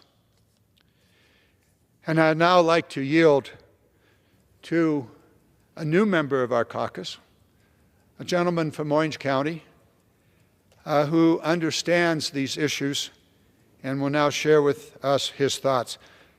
I welcome to the floor Derek Tran of California. Thank you. Mr. Speaker, I am honored to announce that the first bill I will introduce as a member of Congress is the Protect Veteran Jobs Act. The men and women who serve our country deserve our unwavering support, not broken promises. The indiscriminate firing of veterans by the Trump administration and Elon Musk's Doge dishonors the unwavering commitment that these public servants have dedicated to our country. These heroes stepped up for us, and now we must stand up for them. This issue is deeply personal to me. I am the son of Vietnamese refugees who fled war and persecution in search of safety and a better life in America. This country welcomed them and gave me the chance to succeed. I joined the Army out of a sense of duty to my country because I wanted to give back to the country that gave me so much. I wanted to protect the very principles of freedom, justice, and decency that we hold dear. But I don't see those values in the actions by the Trump administration. I see only division, fear, and cruelty. I have a duty as a congressman, as a veteran, and as a proud American to stand up for those who made the highest commitment to us. It is my honor to introduce the Protect Veteran Jobs Act to reinstate veterans who were recklessly terminated under the Trump administration's dishonorable purge of the federal workplace and hold the executive branch accountable for any future terminations that may occur. This isn't about politics. This is about basic decency. Veterans make up 30% of the federal workplace, and when they are justly removed, it impacts all of us. From delays in healthcare and disability claims to staffing shortages at the VA, the consequences are dire. Veterans have our backs, and we must have theirs. I hope my colleagues would join me in supporting this important bill. Veterans gave everything for us. It's time we give back to them. Thank you, and I yield back. Thank you very much, Mr. Tran, for bringing the message to the House about what the current administration is doing, harming veterans, and I want to thank you for your service, both in the military and in your work in Orange County, and also for bringing to this floor and to this House your experience and this legislation. Hopefully, the majority will see the wisdom of it and make it law. I'd like now to bring to the floor Representative Julie Johnson of Texas.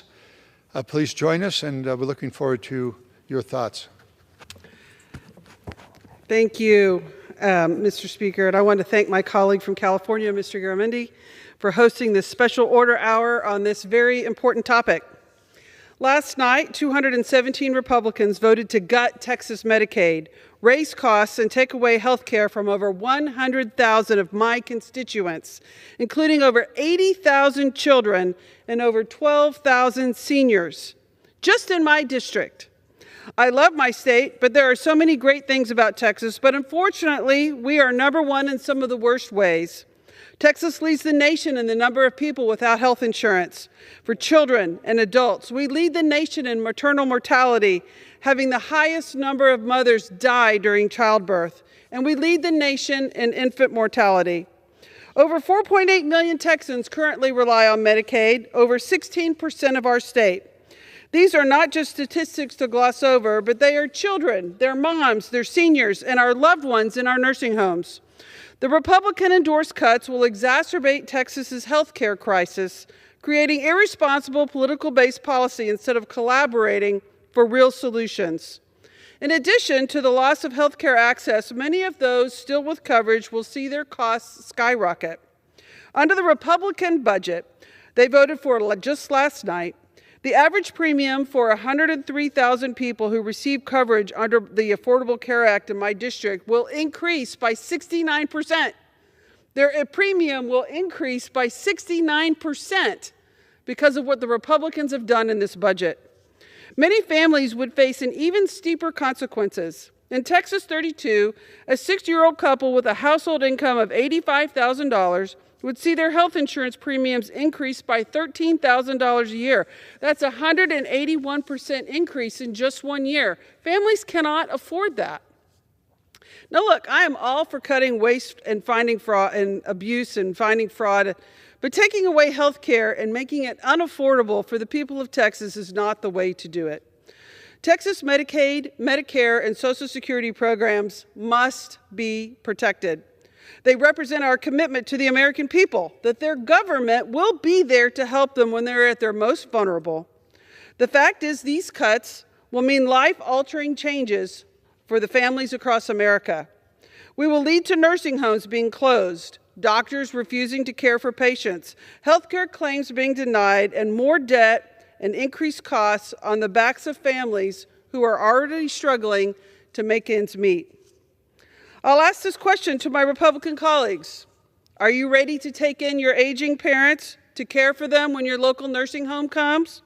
Are you ready to move your dining room table out and bring in a hospital bed because there's not a long-term care facility to take care of them? We have already lost 27 rural hospitals in Texas because of lack of adequate Medicaid funding. It takes some people in our state 3 to 4 hours just to get to a cardiologist after they have a heart attack, and you know what? They're dead. This has real consequences for people when we don't have adequate health care. This should not be a partisan issue. It doesn't matter if you're Republican or Democrat. When your mom is sick, you want them to have health care. When your baby breaks their arm, you want them to have health care. This is a universal human issue. And it is irresponsible what the Republicans have done in this budget. I'm proud to stand with my Democratic colleagues as we fight against these devastating cuts. And I encourage my Republican colleagues to join us because their constituents want health care too. Everyone does. I'm committed to finding ways to improve health care and make it more reliable and affordable. That is what Texas families want. That is what the American people want. Thank you so much, and I yield back. So very much. Just a question, if I might. Of course. Talk a little bit about where your district is and we know the nature of it, but the geography Sure. of it. I'm Julie Johnson. I represent Texas 32. I'm from Dallas, Texas, and it is an urban district with a lot of the suburban areas. We have access to great hospital care there. However, we still have healthcare deserts. We have people that can't afford health insurance at the current skyrocketing prices that they are. They can't afford, we have very high housing costs. We have people with very high student loan debt. If you're a 32-year-old and you're trying to live the American dream and you're trying to buy your first house and afford your student loan, you can't do it all. But even worse, you know what the minimum wage is in Texas? $7.75 an hour. You're trying to do the best you can. You're working at the grocery store. You're doing things that make our economy run. You're working in retail, but you're making $7.75 an hour. You can't afford health insurance that costs you $24,000 a year when you don't even make that. And that's the problem with where we are. I am certainly pleased that I gave you an opportunity to expand. Thank you so very, very much. Thank you so much. Thank sir. you. I'd like now to bring to the floor our new representative from the state of Oregon, Maxine Dexter. Oh, I'm great here. Thank you so much. I appreciate the opportunity for my colleague from California, Mr. Garamendi, and Mr. Speaker. Thank you for this opportunity. I rise today to join my Democratic colleagues in voicing our unwavering commitment to protecting the vital programs that Americans rely on, prioritizing the working families that I represent over millionaires and billionaires. Last night, I stood with every single Democrat in this House to vote against a devastating budget advanced by House Republicans to enrich the ultra-wealthy at the expense of our working families. I grew up in a working-class family. I'm the first and only person still to have gone to college and graduated in my family. A union job offered me the opportunity at 16 to pay my way with rent and food costs in the city of Seattle, and then to go to college. There is absolutely no way that anyone in my district can do that on a part-time job at an entry-level grocery store position. House Republicans, their plan is to pay for $4.5 trillion, with a T, in tax giveaways for the Elon Musks of the world, to gut the programs that allow Oregonians to afford health care, put food on the table, and keep a roof over their heads. As a physician, I know that access to health care is literally a matter of life and death. I am terrified about what it means for my district, where 200,000 people are at risk of losing their health care. Many of them are children, disabled members of our community, and our seniors. And they will have to go without Medicaid services. Now, don't get me wrong, it does not say anywhere in that budget resolution that health care and Medicaid is going to get cut, but make no mistake, $880 billion in tax cuts cannot be done any other way. In the days leading up to this vote, I received heart-wrenching call after heart-wrenching call from constituents desperate for an answer as to why the Trump-Musk administration is pursuing this agenda of cruel chaos, and how they will survive it. To each of those Oregonians who called, please know that no matter the odds, I will use every tool at my disposal with my colleagues to expose this great betrayal for what it is. I will stop at nothing to safeguard the programs that you rely on, and I will call on my Republican colleagues to have courage in this moment of great need for their communities as well. Thank you. I yield back. Thank you very much. If I might, a little quality, please. Your experience before you came here, you were a physician? Yes. And what was your practice? I'm a pulmonologist, meaning I take care of people with lung disease, and a critical care physician, people who are on life support in our intensive care units. And you did this in the district in which you now represent, which is what part of Oregon? It's Oregon's 3rd congressional district, which is Portland to the beautiful mountain, Mount Hood, emblematic of our state. Your experience is going to be invaluable as we work through these very difficult period of time. I want to thank you for bringing the message to the floor and to the American people. It's very, very important that they understand the depth and the trauma that the proposed budget will create and the alternative that you put forward. Thank you very much for joining us. Thank you. I'd like now to welcome to the floor my colleague from California, Laura Friedman. I happen to know where she is from, so I won't ask her, although she should certainly tell all of us about her district and about her vision. The floor is yours. Thank you, Congressman Garamendi, for organizing this special order today. I'm Laura Friedman, and I represent the 30th Congressional District in Los Angeles, a district that has been really undergone a terrible tragedy with fires, for which we are very much hoping for the kind of support from the federal government that so many other regions have received unconditionally after natural disasters. Last night, I stood on this House floor, united with every single House Democrat, to stand in opposition of the Republicans' slash and burn budget scheme that will take critical programs away from hardworking Americans that so many of us rely on, particularly in these difficult times. Now, was this done by the Republicans out of a sense of fiscal responsibility? Well, I have got to say no, because it's not fiscally responsible to take money away from Americans just to provide a $4.5 trillion tax break to the richest 1% of this country and to large corporations who weren't even asking for a tax break.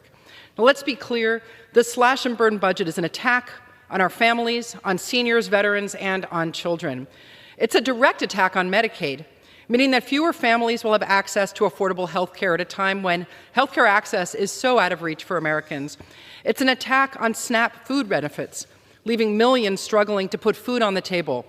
It's an attack on Head Start, robbing children of the most critical early education opportunities, opportunities that will lift young people out of poverty.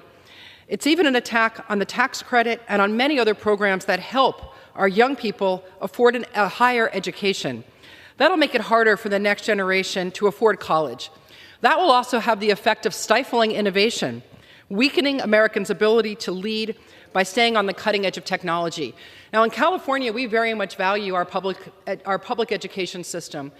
We have Silicon Valley, we have the entertainment industry, we have huge biotech industries. Those are all fueled by the education that our UC system provides and our private colleges. But because of this budget, so many young people who today are able to achieve that education and power our economy in California, which powers the United States economy, just makes us have a brain drain that will keep us from being competitive with other nations. Why is this happening? It's just to pad the pockets of the wealthiest Americans, the same people who don't need another handout. Trump's tax proposals will give the richest 0.1% an average tax break of more than $300,000. Think about that, $300,000. And what do Californians and Americans across the nation get in return? What do ordinary people get? They get higher costs. They get worse services as we lay off public employees. The same people who answer the phone if you need to help a veteran get services or help yourself get Social Security or need to access Medicaid, the people who answer those phones being laid off. That will make lives harder for our families. In fact, on average, families making less than $157,000 a year are going to see their taxes increase by more than $1,500. That's higher taxes on more than 265 million Americans. Instead of making life more affordable, this is going to make it harder for people to get by. So for all the talking that Republicans do about cutting the deficit with more than $4.5 trillion in tax breaks for the ultra-wealthy, this is an upside-down approach that will still manage to increase and blow up the debt by almost $3 trillion. That is not responsible governing. That is not fiscal responsibility. It's slashing critical programs, raising taxes on the majority of Americans, and handing out checks to the top 1%. It's a betrayal of the American people. I am now, and I will always be a big fat hell no on this slash and burn Republican budget. Democrats stand united against raising costs on American families, and I will continue to fight for an economy that puts hardworking families first and that will invest in the kind of educational opportunities that will truly make our nation great. Thank you. Thank you very much, Ms. Friedman. If you don't mind, perhaps we could have a short dialogue here. Sure. You raised the issue of education. If our goal is, as I said earlier with the Roosevelt quote, that our task is to do for those who have little, it really begins with education. If we have a good, solid education program, then people will have the ability to get on a level playing field and to move to wherever they may want to go in terms of their quality of life, as well as whatever income they might achieve. Right. You were talking earlier about the education cuts. If you would like to expand on that, perhaps the two of us or you alone can bring to this floor the devastating cuts that are being discussed with the termination of the Department of Education. Absolutely. So I'm a mom, and I have an 11-year-old, and one of the most important things to me is to make sure that my daughter has access to the highest quality education possible so that she can achieve as much as she's capable of. That starts right at kindergarten and goes all the way up to wherever she wants to go, whether that is through high school, onto a trade school, or whether it's to higher education. All of us want to know that if our child can get into a college, that we can afford to send them there. And so many Americans worry, can I pay for my child's education? So many people in my district and other districts worry whether or not their child's getting quality education at their public schools. I was at a school this week that has Head Start, where a majority of their children are taking advantage of Head Start because they are low income. And in fact, in the particular school in my district I toured, they also educate children with disabilities, children who are blind, children who have autism. And Head Start is what supports a lot of that. And the Department of Education is tasked with making sure that we have an equitable distribution of resources around the country, and that if a child is facing any kind of discrimination in their school, if they're not able to access Head Start, if they're not able to access programs because of their disability, that the Department of Ed is there to make sure that they get what they deserve, what their taxpayers are taxpaying parents are paying for. Without that, there's no guarantee that this money gets to these young children. There are also very important programs at the higher education level. That's right. And I'll tell you, I've spoken to a lot of our universities that have seen either the programs that they use to deliver scholarships to children who couldn't otherwise go to college be frozen and certainly threatened by this budget.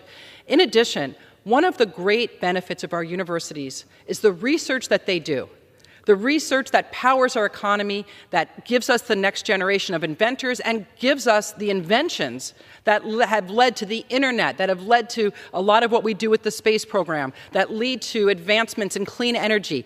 All of those are being piloted through our universities. They have seen their funding frozen, absolutely frozen. And even though a federal judge told the Trump administration that that was illegal and has started those payments again, they're unsure whether that money is going to continue, because clearly the administration's goal is to end the funding for that kind of R&D that is done at every university. That's part of our kids' education and part of the production of the United States of America, the things that we are proud of coming out of our national labs, coming out of our universities. So the benefits are for education, but they're also to power our economy through the inventions that the American mind has been able to create. Why would we stop that? Why would we stop the very engine of our advancement in the world, the thing that makes us the #1 nation on earth? Why would we want to cut the funding off for that? It doesn't make any sense. And people that are undergoing programs now that even have seen some funding coming back can't even reach the NIH, who administers these grants, because of a gag order from this administration. So there are so many threats through this budget and through this administration to college, to your kids' ability to access higher education, and to the very institutions that make up our collegiate system in the United States. Thank you so very much for bringing that to all of our attention. Earlier today, I met with the Chancellor of the University of California, Berkeley, and we discussed much of what you just brought to our attention. The research that has been undertaken at UC Berkeley has in this year, the previous year, 2024, created 1,618 new small businesses directly as a result of the research and the effort that the university is making to nurture these startup businesses. These are the businesses of the future that are using the research that you very correctly brought to our attention that is being cut. That research has led to innovation, to new technologies, and to new solutions. Perhaps you'd like to expand on that. Yeah, so I'm also, besides being a mom, I'm a breast cancer survivor. And after I was diagnosed, I found out that one of the treatments that has been a revolution in terms of saving the lives of women suffering from breast cancer was developed, I believe, at UCLA. So many of our medical advancements come through the R&D that is done at our universities. That is funding that right now was frozen and funding that is under direct threat. So for those of us who care about the health and the well-being of our families, it's not just about Medicaid, even though that's important. It's also about the treatments of the future that have already shown so much progress for the United States to be able to sell treatments around the world, but to cure diseases like cancer, to treat heart disease, to help with longevity. Those come through our universities as well, through partnerships that they have with private industry. So we're talking a huge section of our economy that not only drives us in terms of jobs and making life more affordable, but it literally keeps us alive. That's all right now on the chopping block in the Republican budget. It's very, you get down into the details here. The research programs, some are stopped, some will not be refunded, will not go forward. But it appears as though the proposal that the administration, or the policy that they're pursuing, is to limit the money that the university uses to build the facilities, to provide the equipment, to, I believe, 15%. It's about a 50% cut from the current funding. The result of that would seem to be, well, certainly that isn't direct, but it is. It's the foundation upon which that research, it's the hospital, it's the laboratories that are being used by multiple researchers. And so I would draw the attention of the House to beware of this proposal that is actually being implemented now to reduce the total research money that is available for the foundation upon which the individual researchers carry out their research. The bottom line of this is that America's progress really comes in five different ways. And this has been something I've been working on for many years, and it's first, the best education system in the world, as you put forward in your comments. Absolutely fundamental. You got a good education, you got a chance. And if our society has well-educated children, then there will be advancements. Secondly, research. Research is tomorrow's economy. And we've seen this through the years, and certainly have been one of the critical elements of California's success in building the fourth or fifth biggest economy in the world. Secondly, infrastructure. Infrastructure comes in many ways. It is the facilities that the researchers use at the universities. It's the roads, the streets, the sewer systems, and the like. I suspect that in the Republican budget proposal, there will be reductions in critical research, particularly in the research, but also in the infrastructure, and particularly in that portion of the infrastructure that allows us to deal with the critical issue of climate change. Which brings me to that issue and the infrastructure needed to address that. That's electrical systems, there's grid systems, and the like. And we also need to make sure that in this process, we not only pay attention to those elements, but we also pay attention to the international situation that's out there. And we compete internationally. Now, the solution that the President is proposing is that we're going to protect ourselves with tariffs. If you're interested in keeping the cost to individuals down, then don't go to tariffs. There is a need for balance here, and tariffs have a role, no doubt about it. But the use of tariffs being proposed by the President will raise costs and will not enhance, because the other elements that we need, well-educated society, infrastructure, and access to research, will not be available. So we have a complex situation out in front of us. I thank you so very, very much for joining us today and for bringing to all of us the issues that you're concerned with in your district and with your family. Thank you, Thank you so much for joining us. We are now near the end of this special order hour. I noticed that my Republican colleagues hopefully have been listening carefully and have learned and would not continue to pursue policies that are detrimental to the progress of our nation. And also, I would hope that you would keep in mind Franklin Delano Roosevelt's words. The test of our progress is not whether we give more to those who have much, but rather we provide for those who have little. And I would add to that that we create a level playing field, that we pursue policies that create that level playing field, that provide access to education, that provide the necessary support for families who are in need. We can do better. Mr. Speaker, I yield back. Gentleman yields. Under the Speaker's announced policy of January 3rd, 2025, the gentleman from Utah, Mr. Moore, is recognized for 60 minutes as the designee of the Majority Leader. Thank you, Mr. Speaker. I ask unanimous consent that all members may have 5 legislative days in which to revise and extend their remarks and include extraneous material on the topic of this special order. Without objection. Thank you, Mr. Speaker. Last Monday marked a somber milestone, 500 days since the horrific attacks on October 7th, 2022, when Iranian-backed Hamas terrorists launched the most harrowing assault on Israel and the Jewish people since the Holocaust. 500 days ago, we witnessed an unprecedented act of violence that shocked the world. We will never forget the 1,200 innocent lives Hamas murdered and the 240 civilians they took hostage that day, as well as those affected in the months following the October 7th attacks. My House Republican colleagues and I are grateful to President Trump and Prime Minister Netanyahu for securing the recent ceasefire agreement, which has led to Hamas releasing American and Israeli hostages. As we remember this day, we are more motivated than ever to stand with Israel and the Jewish people. I am grateful for my colleagues for joining me this evening to discuss this solemn anniversary, and I now gladly yield to my colleague from South Carolina, Mr. Wilson.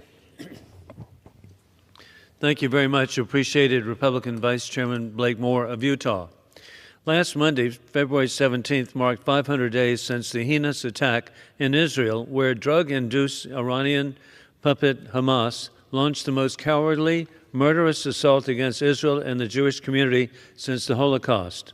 The world will not forget the mass slaughter of 1,200 innocent lives by Hamas and the 240 civilians taken hostage, including Americans. It is a remarkable achievement that under the leadership of President Donald Trump and Prime Minister Benjamin Netanyahu, a ceasefire agreement was reached and led to the release of many hostages, though many remain. Prime Minister Netanyahu has been successful eliminating the leadership of Hamas and Hezbollah. He will face the nuclear threat of Tehran. Americans will continue to reaffirm our unwavering support for Israel and the right of its citizens and Jewish people to live in peace. With the leadership of President Donald Trump, Secretary of State Marco Rubio, and Ambassador Mike Huckabee, Americans will not stop until we bring home every hostage and achieve victory over the Iranian regime and its puppets. The people of Iran can be inspired by the courageous patriots of Syria who have liberated Damascus on December the 8th. Additionally, the new government in Beirut is positive for the new government for the people of Lebanon. With the courageous patriots such as Ahmad al-Bashir in Iraq, the people of Iraq will free themselves from the Iranian domination for independence, achieving stability with prosperity. Dictators around the world are losing in the war of dictators with rule of gun invading democracies with rule of law. War criminal Putin is failing in Ukraine, with Ukrainians inspired by President Vladimir Zelensky. In Georgia, the legitimate President Salome Saakashvili is respected worldwide.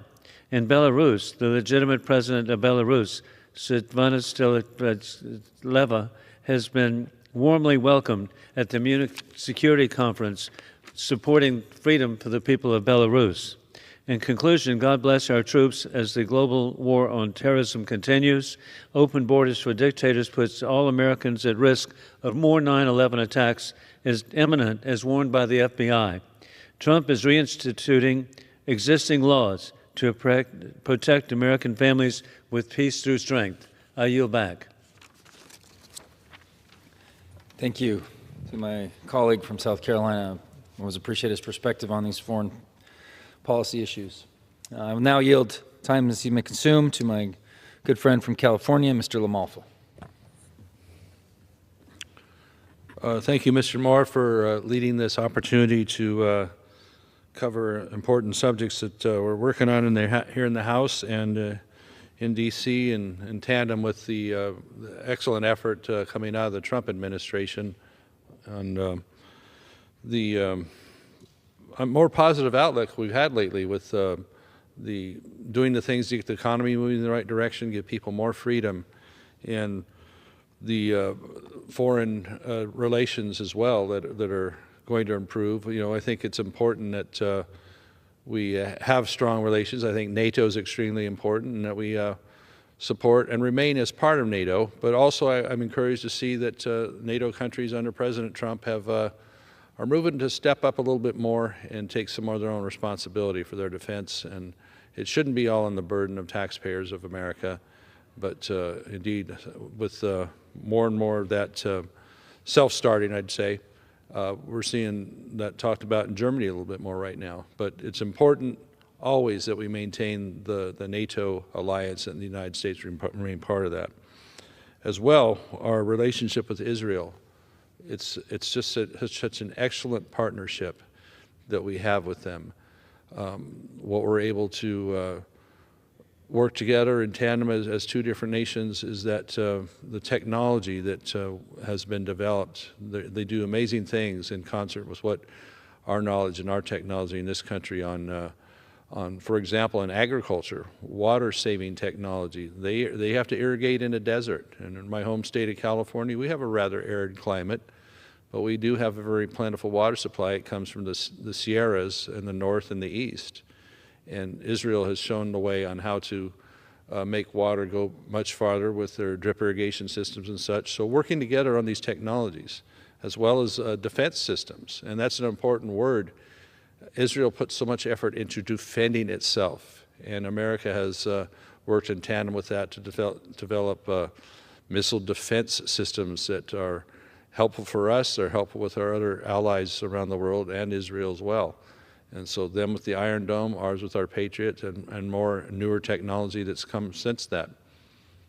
And when you consider Israel, they've really been under the gun ever since their being reconstituted back in the late 40s. No sooner did they get put in place and set up shop than you had the neighboring countries immediately attack them. And so for the Israeli people, it's really an existential situation. They're constantly under threat. And to hear what they are trying to do and the way they advocate for constant peace and coexistence, I mentioned that a little bit earlier today. Israel would like just to get along. And they have many folks of Arab descent that live within their country. And when I've been able to listen to different seminars on that, and those folks are asked, well, would you like to move out of Israel if you feel like you're an Arab in Israel and may or may not be having a good go of it? And they say, no, we like it here. We want to stay here. And so you see that cooperation within on people that have that understanding. But with marking recently the 500 days since the horrific attack by Hamas, October 7th, when an Iranian-backed group inflicted an incredible amount of damage and death and destruction and terror on a group of people that was just peacefully enjoying a day. And for the next 500 days, we've hardly gotten much cooperation. More recently, we've been able to negotiate hostage releases, but they still have more. And so Hamas, that terror regime in the Gaza that has been there, set up shop not long after the whole Gaza Strip was deeded over, basically, and Israel withdrew, in good faith, land for peace back then, right?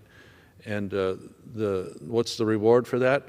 Before the ink is even dry on agreements there, the mortar rounds are being set up and launched indiscriminately into Israel. Well, what are they supposed to do? Just let that happen? Of course they're going to defend themselves. And we've seen that since October 7, approximately 500 days ago, that Israel's done what it must do in order to defend itself from this indiscriminate terror attacks that happen from within Hamas and still holding many hostages, whether Israeli or even some Americans. How do you negotiate with that? Well, they're doing the best they can. They're doing their best to keep peace. They're doing their best to be a good neighbor. And that doesn't seem to be rewarded in that part of the world. So I think it's perfectly appropriate, and I think in a way our duty as an ally and people with a lot of kinship with us, that we remain strong as a supporter of Israel and ultimately eradicate Hamas from what they're doing there. I don't know what the overall solution is going to be in Gaza long term, but what they have going now is not working. And as long as they want to continue to inflict the kind of damage as a bad neighbor, then Israel's going to have to take steps to defend itself. And when it does, indeed, it does so surgically. It isn't just indiscriminately bombing out areas there. And we know there's been many, many casualties. We get that. But when Hamas is using their people in the Gaza, their own neighbors, as human shields, and expecting Israel to not make a move where the areas where the terrorism or the rocket attacks are emanating from, what are they supposed to do? Hamas is the one that's evil, using their own people, their own neighbors, their own kind as human shields, and somehow the rest of the world wants to blame Israel for what's going on there. It's nonsense. So as you know, these 500 days have passed, and we remember 1,200 innocent lives lost, taken, butchered, and at the time 240 hostages that were taken. We must stand strong with them. So I appreciate what President Trump has been able to set up just in a month to send the signal there that the United States again is going to be strong with Israel, and that Prime Minister Netanyahu recognizes that and will do everything he can to find a solution to forge that peace amongst that, but still be strong for his nation, for his people. That's essential for its continued existence, because it is an existential threat every day. I've toured the country and met with folks more towards the southern part of Israel, and they live on a 15-second alert status, basically, that they have to be ready at any time to be able to find shelter within 15 seconds in certain sectors of more southern Israel for what might come in as a rocket attack, etc., upon them. What a way to live. But on the other hand, it seems they take it in stride. It's amazing, amazing, resilient people. But time and time again, all they want to do is get along, to peacefully coexist. And what's strange, I made this comment a little bit earlier, but I don't see any coexist stickers that are probably on the back of the military vehicles or automobiles that are on the Gaza area or Hamas vehicles. They aren't interested in coexisting. They ultimately have to be defeated and moved out of there, because this is not going to work long term. You can't deal with unreasonable people that want to eradicate who you are, so I don't blame them. Of note here in Congress, we were able to accomplish an important budget resolution just last night that it's amazing the rhetoric that flies out of here about what we're trying to do, as a government needs to be accountable, much more accountable than it has been. Ever since the COVID era, when spending has gone up dramatically and we're dealing with $2 trillion deficits, $2 trillion. How do we even say that so easily and add that number every year to our national debt? We're fortunate interest rates aren't worse off, because the management of that debt, the servicing of that debt, the interest on that would consume the rest of our budget if it got too much more out of control. So what we're trying to do, what the Trump administration is trying to do by identifying the fraud, the needless spending that are happening with these organizations, it should be commended. In our budget resolution last night, as this leads us towards the budget reconciliation process, that indeed is just trying to find things that will more streamline and clean up our budgeting process, is a good, honest, earnest effort here. So hearing the rhetoric flying around on the other side of the aisle, or coming out from the media that they're going to make draconian cuts to Medicaid, nowhere in that document is there even mention of Medicaid or certainly cuts to it, or some of the other programs that people have come to depend on? No, that's going to be an ongoing discussion in the budget reconciliation process of where are we going to find these reductions. And if DOGE can keep doing its work without being, unfairly criticized for the effort being made, then we're going to find more and more, because we're finding billions already, finding bogus contracts, things that, the average American is not interested in having their money, 40 million here, 15 million there, billions on certain things. That's not what is in American people's interest, because they have their own difficult times. There's a lot of discussion about the price of eggs. Well, when the Biden administration has caused, due to an overreaction on bird flu, 160 million chickens have been eradicated in this country. Yeah, it's going to have an effect on the price of eggs and poultry and other things. So, when government does things, there's a cause and there's an effect. So I'm hoping that with this budget being resolved here and move forward with the reconciliation conversation, again, it's going to be on national TV in a committee process, open hearings, as these numbers are wrestled with. And it isn't easy. If we could just reset back to pre-COVID spending with perhaps an adjustment for inflation since then, but the inflation we need to be adjusting to is something more normalized, like in the first Trump era, instead of the dramatic inflation caused by the Biden policies on energy and massive spending, such as the Infrastructure Act, which, hey, there's some good infrastructure in there, but there's a whole lot of spending that really isn't infrastructure. And then on top of that, the rescue plan, and then ultimately the so-called Inflation Reduction Act, which was another $1 trillion spending spree of pet programs and green projects that the Democrats seem to love. Maybe we can salvage a bit of that money and channel it into good things. That's some of the effort here, but a lot of that needs to be limited and cut off longer term.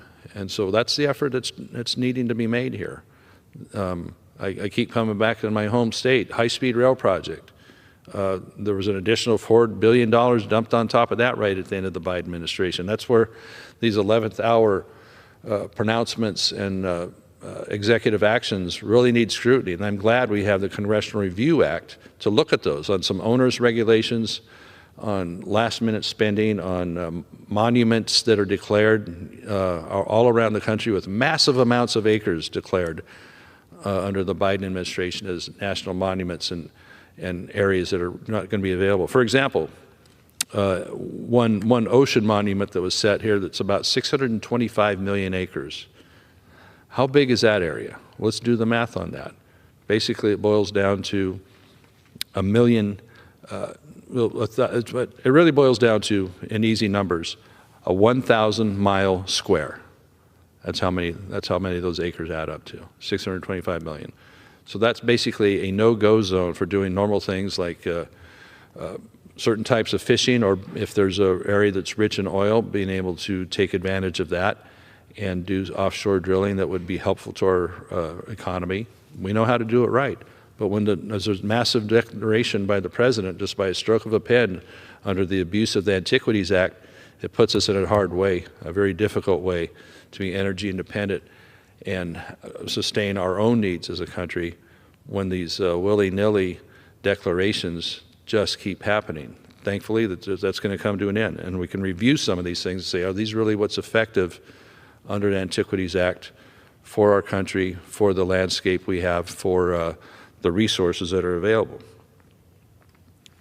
So I'm hoping for good things, and I think good things will happen. What we need is for the American public to have faith and see what's been happening so far with the DOGE process, and what we'll be seeing under budget reconciliation is that we want to put the power back to the people, for the people, and not have it just be vested in government, because as government run amok becomes abusive.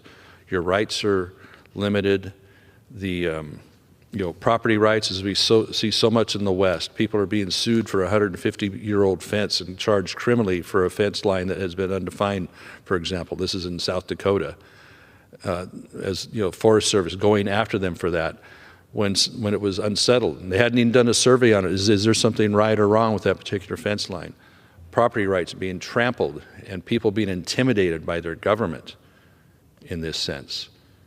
So let's reset on this and put government back in a position where it's accountable directly to those that are elected, who are accountable directly to the people. We'll be much better off with that, and it's moving in a good direction, I certainly believe, as we have more accountability for the spending, where it's going. Is it something that's effective? Is it a good value for the American people? And that's why I'm happy the DOGE process, although there's some imperfections in it. When we'll figure that out, we'll hammer that out.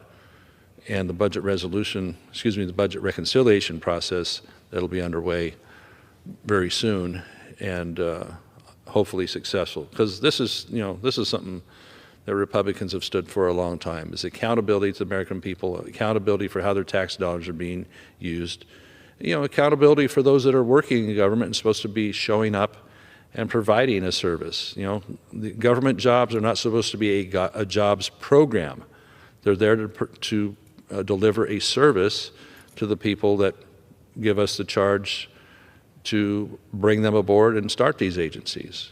And so to somehow think that it's supposed to be 100% job security, that isn't available anywhere else in the country, in the private sector, especially when overactive government and overactive regulators can sweep away your right to farm, to mine, to ranch, to have a business, or have it taken away by eminent domain, such as we've seen on the Point Reyes seashore, where 12 ranching families there, dairy and beef ranchers, have had that swept away from them after they finally relented back in the early 60s to sell the land because the government came and bullied them off of it. Now they're kicking them off all the way if that is allowed to stand. I hope we can put a stop to that, because that's not right. That's not an American way of doing things. So there's a lot of energy to do the right things for the American people, comes from the administration and from this House. And hopefully the Senate can take up what we send over there and have success on that, because it's really about, again, resetting and making government accountable to the people and doing what's best for them, not best for the expansion of government and the furthering of the little fiefdoms that go on in it. So with that, I'm just really grateful for this opportunity here, grateful that our House was able to pass the budget resolution and continue a process. It's going to be one I think we can ultimately be proud of. So, Mr. Moore, thanks so much for your time tonight. Thank you to the gentleman from California. I always appreciate your participation. Thanks to the rest of my colleagues for being here tonight and taking the time to speak on the horrific assault against our ally and the Jewish community. On October 7, 2022, the world was shocked at the atrocities carried out by Hamas terrorists against Israel and the Jewish community. Nearly 3,000 Hamas fighters crossed into Israel by land, air, and sea, killing around 1,200 people and taking more than 250 Israeli and foreign hostages. October 7th will forever be a turning point in history. As we reflect on the events of that day and the 500 days that have followed, it is imperative that we also recognize the broader implications of this attack. It was not just an assault on Israel. It was an attack on the American vision for a safe and secure Middle East, perpetuated and financed by the Iranian regime. The Hamas perpetrators not only set out to destroy the very existence of the state of Israel, they sought something larger. They wanted to prevent a seismic shift in the region from taking place. I'm, of course, referring to the early success of the Abraham Accords, negotiated by the first Trump administration, and the long-term goal of a Saudi-Israel peace and normalization agreement. Iran and its terrorist proxy groups like Hamas, Hezbollah, and the Houthis could not bear to see Israel accepted by its neighbors or folded into the community of nations where it rightly belongs. Instead, they chose to commit unspeakable acts of violence, rape, terror, and slaughter. As we mark 500 days since the October 7th attacks, we must also look at the ongoing suffering of those affected by this violence. There are countless families and individuals living with the scars of that day. It is our duty to honor their memory and ensure that attacks like this never happen again.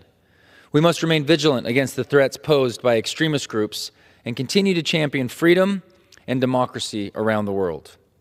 We must also work to strengthen the Abraham Accords, push hard for Saudi-Israeli normalization, and ensure that Iran's plan to destabilize the Middle East fails. We have a plan, we have a vision for success in the region, and now is not the time to take our foot off the gas pedal. House Republicans will remain steadfast in maintaining a strong relationship with Israel. We continue to ensure that freedom and democracy endure. With that, Mr. Speaker, thank you very much, and I yield back the remainder of my time to the chair. Gentleman yields. Under the Speaker's announced policy of January 3rd, 2025, the chair recognizes the gentlewoman from Michigan, Ms. Scholten, for 30 minutes.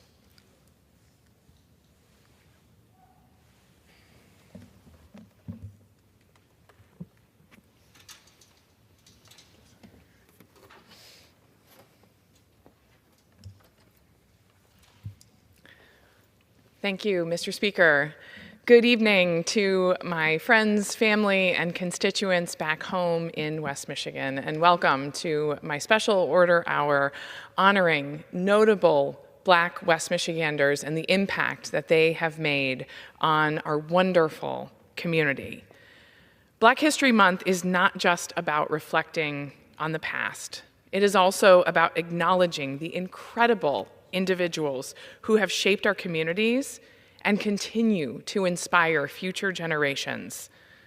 Black history is woven into the very fabric of America, and it is our duty to honor it, not just in February, but every single day of the year. As the representative of Michigan's 3rd Congressional District, I am privileged to highlight some of the remarkable Black leaders, educators, athletes, activists, and artists who have left their mark on West Michigan. Their stories are ones of perseverance, excellence, and resilience in the face of adversity. They remind us that history is not just something written in textbooks, but it is alive in the people who have worked tirelessly to break barriers and uplift their communities. I want to first tell you about Lyman Parks, Grand Rapids mayor. After moving to Grand Rapids to serve as a pastor of the First Community AME Church in 1968, he was elected as the first Black commissioner in the city's history. Lyman Parks holds a special place in our history as the first and only Black mayor of Grand Rapids. His leadership throughout the 1970s marked a turning point for the city, proving that Black leaders could and should have a seat at the table in shaping the future of our communities. In 2003, Parks was awarded the Giant Among Giants Award, an annual award presented by the City of Grand Rapids since 1983 to recognize exceptional contributions by African Americans to the greater Grand Rapids community. Realestine Wilkins, City Council. At age 18 and with $3 in her pocket, Wilkins made her way to Muskegon, where she had an aunt. She became active in the civil rights movement, attended school board meetings and Muskegon Heights City Council meetings. Realestine Wilkins shattered glass ceilings, becoming the first female city council member in 1974. Her husband, who went by the nickname Peaches, accompanied her to every single council meeting to prevent the male council members from harassing or intimidating her. In 1999, she was elected as the city's first Black female mayor. Her leadership spanned decades, influencing local government and paving the way for future Black women in politics throughout West Michigan. Hattie Beverly, teacher extraordinaire. In 1899, Hattie became the first African-American woman to teach in Grand Rapids Public Schools, a feat that did not come without struggle. Despite her remarkable academic achievements, she faced resistance from those who believed a Black woman should not teach white children. And yet, she persevered, and we are so much better because she did. Though her teaching career was tragically cut short when she passed away at the tender age of 30, Beverly's impact resonated beyond her lifetime. Her legacy of determination and excellence paved the way for future Black educators, ensuring the doors she opened would remain open for others to walk through. Jimmy Carter, no, not that Jimmy Carter, but still looms large in West Michigan, a basketball phenom, a name truly synonymous with basketball excellence in Grand Rapids. Jimmy Carter dedicated his life to shaping young athletes. From his high school days at South High School to coaching, mentoring multiple children and young athletes at various schools, Carter's influence in the sports world has been profound. Carter's contributions extend far beyond the court as well, proving that mentorship and investing in young athletes can transform lives. He was recently inducted into the Grand Rapids Sports Hall of Fame, and that solidifies his place in history. Helen Claytor, activist. Helen Claytor's work with the Young Women's Christian Association extends far beyond Grand Rapids. She was the first Black woman of color to serve as president of the National YWCA Board of Directors. Under her leadership, the organization embraced the fight against racism, making racial justice a core tenet of its mission.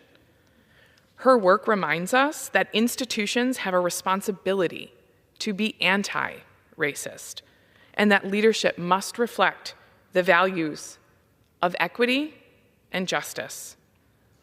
Today, her legacy stands tall in Grand Rapids, both figuratively and literally, with her statue near GRCC's campus. Dr. Patricia Pulliam, publisher. As an educator, Dr. Pulliam worked tirelessly to uplift Black students in Grand Rapids, serving as an advisor, mentor, and leader in higher education. Beyond the classroom, she became a publisher and later owner of the Grand Rapids Times, ensuring that the stories of Black residents were not just heard, they were celebrated. She also co-founded the Giants Award, an annual ceremony recognizing Black excellence in our community. Her contributions continue to inspire. While the media has often ignored or misrepresented Black voices, thanks to leaders like Dr. Pulliam, those voices are amplified and preserved. Dr. John Butler, boxing champion. In 1953, Dr. Butler became the first Grand Rapids boxer to win a national Golden Gloves title, an accomplishment that cemented his legacy in the sport. Dr. Butler was not just a fighter in the ring, he was also a fighter for education and equality. Growing up in Mississippi, he faced the harsh realities of poverty and racism. His mother determined to give her family a better future, moving them to Grand Rapids to do so, where Dr. Butler found his passion for boxing. Through the mentorship of his trainer, he not only honed his athletic abilities, but also understood the importance of education. That discipline led him to earn a PhD from Michigan State University. Dr. Butler dedicated his career to the Grand Rapids school system, serving as a teacher, assistant principal, and eventually training city employees in public service. He provided guidance to young Black students who faced adversity, making an impact far beyond the classroom. Today, his legacy is forever etched in the Grand Rapids Sports Hall of Fame, a testament to his dedication to both sports and education. Paul Collins, artist.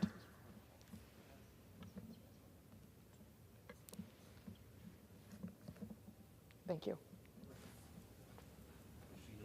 Thank you. No, not yet. I was just, thank you. Paul Collins, artist. Paul Collins has spent his life using his artistic talents to tell the stories of those often overlooked. Born in Muskegon and raised in Grand Rapids, Collins was drawn to art from a young age. Despite initial encouragement, he pursued his passion, eventually traveling to West Africa to immerse himself in his cultural roots. Collins' work has been displayed worldwide, from exhibitions in Africa to murals honoring historical figures in the United States. He was the first Black artist to paint a sitting president when he painted President Gerald R. Ford. His contributions to the art world also include designing the Martin Luther King Jr. Nonviolent Peace Prize Medal and the Challenger 7 Space Shuttle logo. As we celebrate Black History Month, let us remember that these stories are not just relics of the past. They are living legacies that continue to shape our community. It is our duty to ensure that these trailblazers live on, that we continue the fight for equality, and that we uplift and support Black voices in our community. It is our duty to ensure that we continue to tell these stories. Black history is American history, and it is a history that deserves to be honored not just in February, but every single day.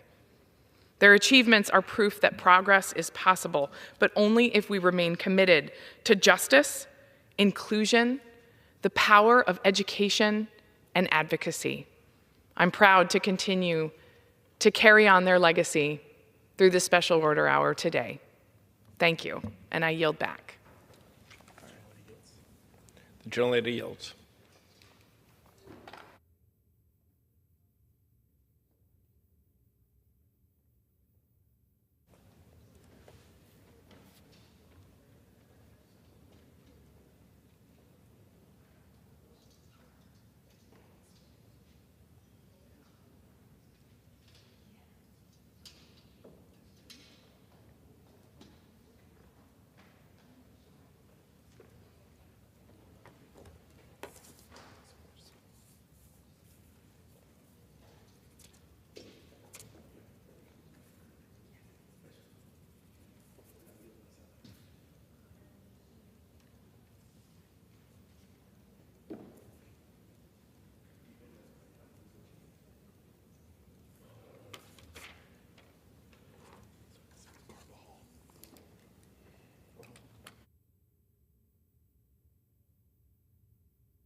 Under the Speaker's announced policy of January 3rd, 2025, the Chair recognizes the gentleman from California, Mr. Carbajal, for 30 minutes.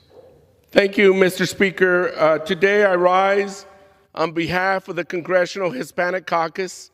A number of members are going to come and provide testimony tonight about what we perceive is a betrayal of our colleagues on the other side of the aisle, of the American people, with a recently passed budget resolution that really is going to provide tax breaks to the wealthiest Americans in exchange for cuts in vital, essential programs for working middle-class families. Mr. Speaker, I yield myself as much time as I can consume.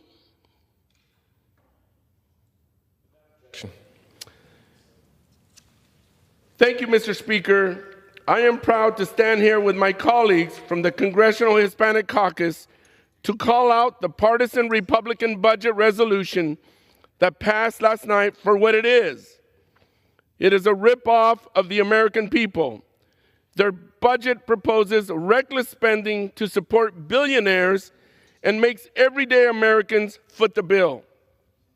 It cuts over $1 trillion, including $880 billion from Medicaid, in order to partially pay for trillions of dollars in tax cuts for the wealthiest people. These tax cuts would not go to help everyday Americans. Instead, they would go to the richest 1%.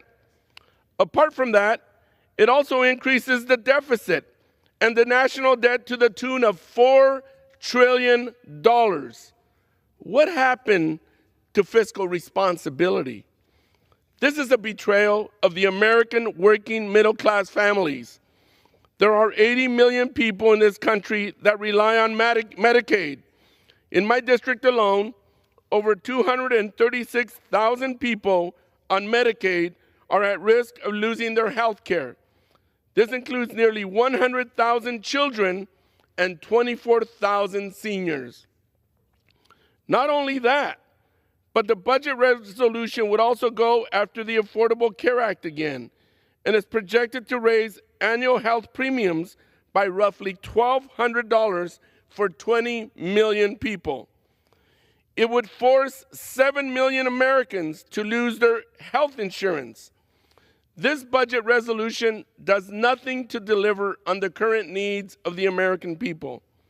As inflation continues to grow and threats of trade wars persist, the cost of necessities like groceries, childcare, housing will continue to increase, putting a greater burden on American families. Their budget resolution also earmarks $200 billion to supercharge mass deportations that go beyond violent criminals. Make no mistake, under this plan, we can expect even higher prices for food and goods, and it further worsens our workforce shortages. The reality is that undocumented workers make up 14% of construction workers and roughly 42% of our agriculture workforce. Mr. Chair, to help everyday Americans instead would go to the richest 1%. This is a terrible circumstance. Mr. Speaker, I now would unite to yield to my good friend and chairman of the Congressional Hispanic Caucus, Mr. Adriano Espaillat.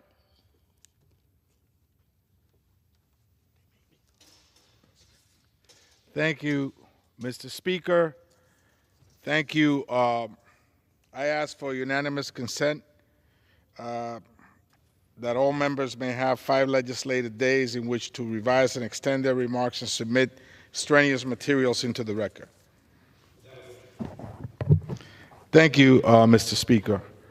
Today, the Congressional Hispanic Caucus comes to the floor united as one unit against this Republican budget resolution that slashes at least $1 trillion, that's right, $1 trillion with a capital T, dollars from Medicaid and other essential programs to the American people, to working class families, to seniors, to children, threatening 80 million individuals.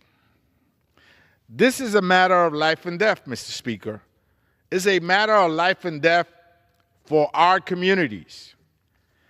At the very least, 20 million Latinos about 1/3 of our folks rely on Medicaid.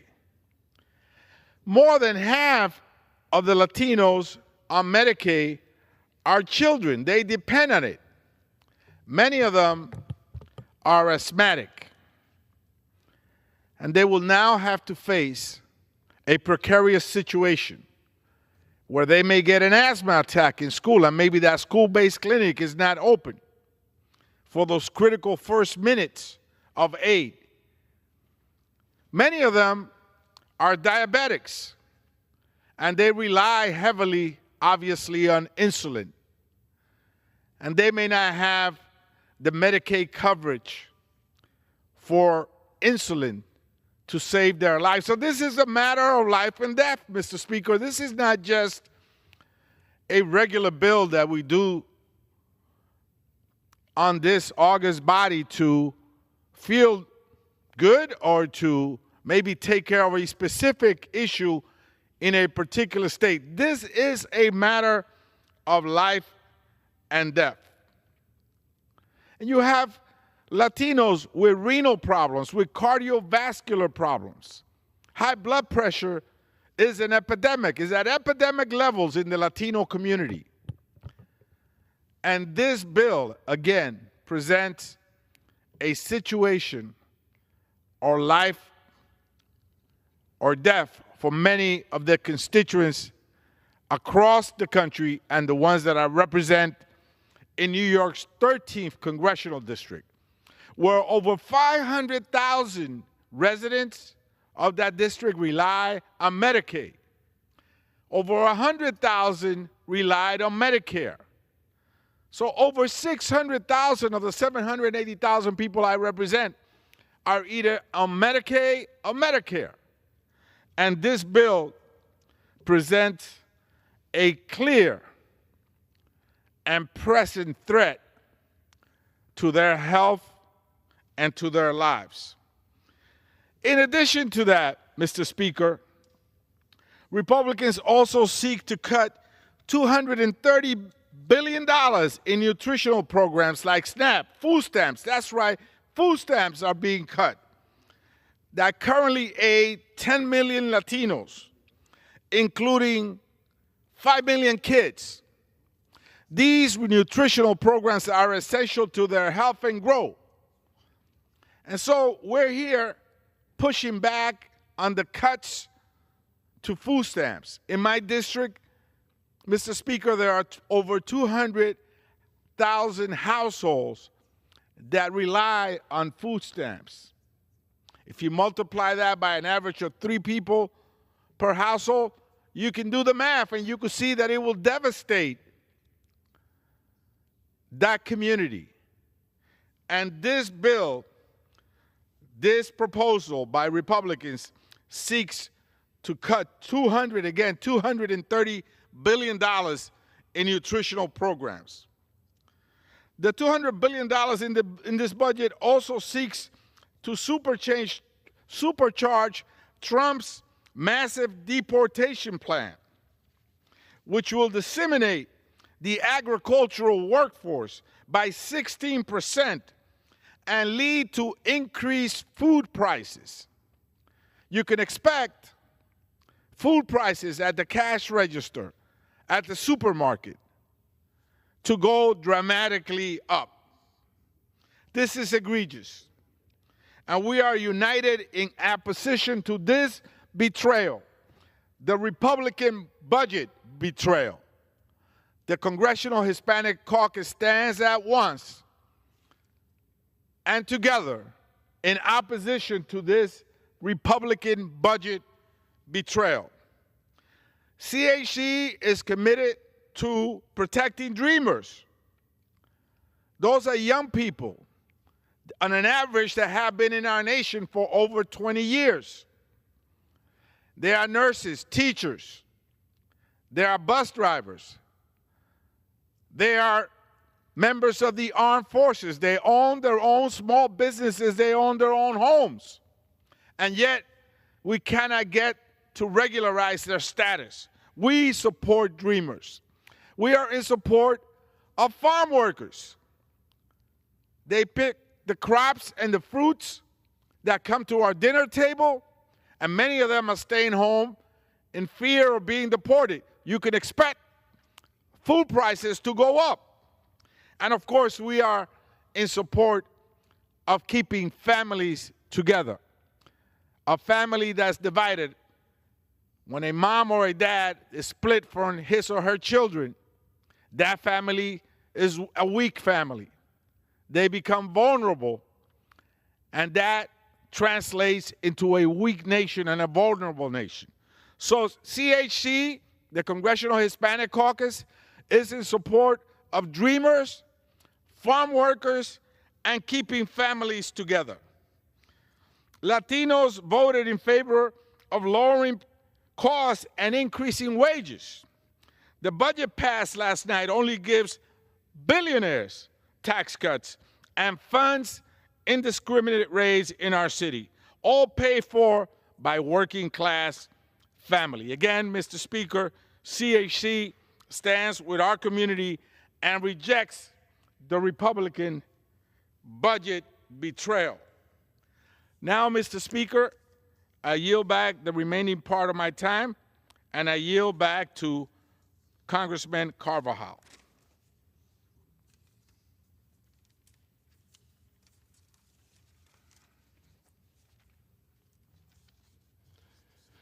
Thank you, Mr. Espaillat. Before I yield to our next speaker, I wanted to reiterate, make no mistake, under this plan, we can expect even higher prices for food and goods, and it further worsens our workforce shortages. The reality is that undocumented workers make up 14% of construction workers and roughly 42% of our agricultural workforce. Farm workers help feed our nation and allow grocery stores to stay in stock with affordable fruits and vegetables. Unfortunately, this reality is not what my colleagues on the other side of the aisle want to admit. On Monday, I offered an amendment to the budget resolution so we can move forward the bipartisan Farm Workforce Modernization Act to provide farm workers with legal status so they can continue to work on our farms in this country. Not only is this the right thing to do, but providing farm workers with legal status helps provide stability and keep our stores stocked with affordable groceries and domestically grown food, also helping American growers. Instead, the Rules Committee blocked my amendment, and not a single amendment was made in order. We need to do better than this and deliver on lowering costs for American people. I call on my colleagues on the other side of the aisle to reconsider this reckless plan that would benefit billionaires at the expense of everyday Americans. With that, how much time do I have left, Mr. Speaker? The gentleman from California has 16 minutes remaining. Thank you. I now yield to the gentlewoman from Washington, Ms. Emily Rendell, for 5 minutes. Do I do it from here? Okay. Thank you so much to my colleague, Mr. Carvajal, and thank you, Mr. Speaker. I'm learning how this works here, so thanks for your patience. I come before you today to tell a very personal family story that motivated my interest to serve my community here in Congress, and that continues to motivate me to think about the impacts on families all across my district and all across the country. When I was 7 years old, my sister Olivia was born with microcephaly, and what that means is that her brain was small and the doctors didn't know why. They didn't know if she would live, how long she would live, what her life would look like. And I grew up in a family of public servants, a bipartisan family, a biracial family, and my dad, who was a civilian employee for the Department of Defense, had pretty good government employee insurance, but that insurance wouldn't have covered all of the surgeries, the specialists, the equipment that Olivia needed to thrive. But gratefully for our family, the Washington State Legislature in 1993 voted to expand Medicaid, one of the first states in the country to lead that charge. And for us, that meant that we didn't have to worry about losing our house or what other bills that we would pay, so that Olivia could survive and thrive. It meant she was able to get multiple wheelchairs and use equipment like an inflatable vest that kept her from getting pneumonia more than 5 times a year. She was able to go to public school and live for 19 years with our family. For me, I learned that government could be a safety net for families like mine. And for the last 6 years in the Washington State Legislature, I've worked hard to expand healthcare access for folks all across the state and all across my big rural district, where hospitals are already struggling because Medicaid reimbursement rates are low, where small clinics, independent providers are shuttering their doors because they cannot afford to stay open. So, if you have a family with a disabled kid like my sister and you live in Nia Bay, the farthest northwest corner of the lower 48 states, you have to drive hours and sometimes wait for a ferry that's 2 hours delayed in order to get to a specialist in Seattle to get your kid life-saving care. What will happen if this budget resolution becomes reality, if $1 trillion is cut from Medicaid programs, we will see potentially per capita caps. What that means is that we will decide how much the lives of children like my sister are worth. How much will we be willing to pay for the equipment and the specialists and the surgery to keep alive medically fragile kids? It will mean that folks without disabilities, seniors and low-income children, folks with private insurance will struggle to afford health care in communities like mine and communities across the country. We are facing a real crisis in our healthcare sector already. We should not be adding to it by cutting $1 trillion from poor people and people with disabilities, from children, from seniors who are often dual eligible for Medicare and Medicaid, who are able to live in dignity to the end of their days because of this important program. It will keep long-term care programs open if we are able to maintain Medicaid funding. I'm scared. I'm scared for my constituents. I'm scared for my neighbors. I'm scared for the healthcare providers that are just trying to do their jobs. And I'm scared for the impact that we will see for years into the future if this budget resolution becomes law, if we deliver these trillions of dollars of cuts for families who depend on Medicaid. Thank you so much, Mr. Speaker, and I yield the remainder of my time to Mr. Carbajal. Thank you. Thank you. Mr. Speaker, I now would like to recognize the gentleman from New York and chair of the Congressional Hispanic Caucus, and my good friend, Representative Adriano Espaillat. Thank you, Congressman Carvajal. Again, Mr. Speaker, we have stood here tonight to warn the American people of these massive cuts in vital programs like the Medicaid program and SNAP, the food stamp program that provides nutritional assistance to our families, as the Republican majority perpetrates a scam to provide the very wealthiest of Americans a $4.5 trillion tax cut at the expense of the health of the American people.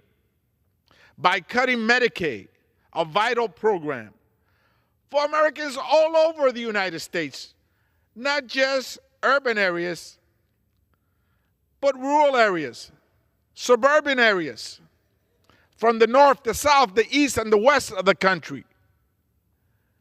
Americans will be dramatically impacted by these cuts. This is not a Republican cut or a Democratic cut. It will impact people across the aisle. Republican members have many constituencies that are on Medicaid and Medicare and receive SNAP benefits. And yet, the savings will go to the fat cat executives and shareholders, the wealthiest in America. So we're asking for the American people to be alert of the Republican budget betrayal, that it is a life or death matter, puts their life in danger by denying them the basic health care benefits that they're entitled to. So, Mr. Speaker, we stand here as one, members of the Congressional Hispanic Caucus, to say no to this plan and to tell the American people that they're not alone, that we're with them in good times and in bad times. And I move that the House do now adjourn. The question is on the motion to adjourn. Those in favor say aye. Those opposed, no. The ayes have it. The motion is adopted. Accordingly, the House stands adjourned until 9 a.m. tomorrow.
Contributor will entertain up to 15 requests for 1-minute speeches on each side of the aisle.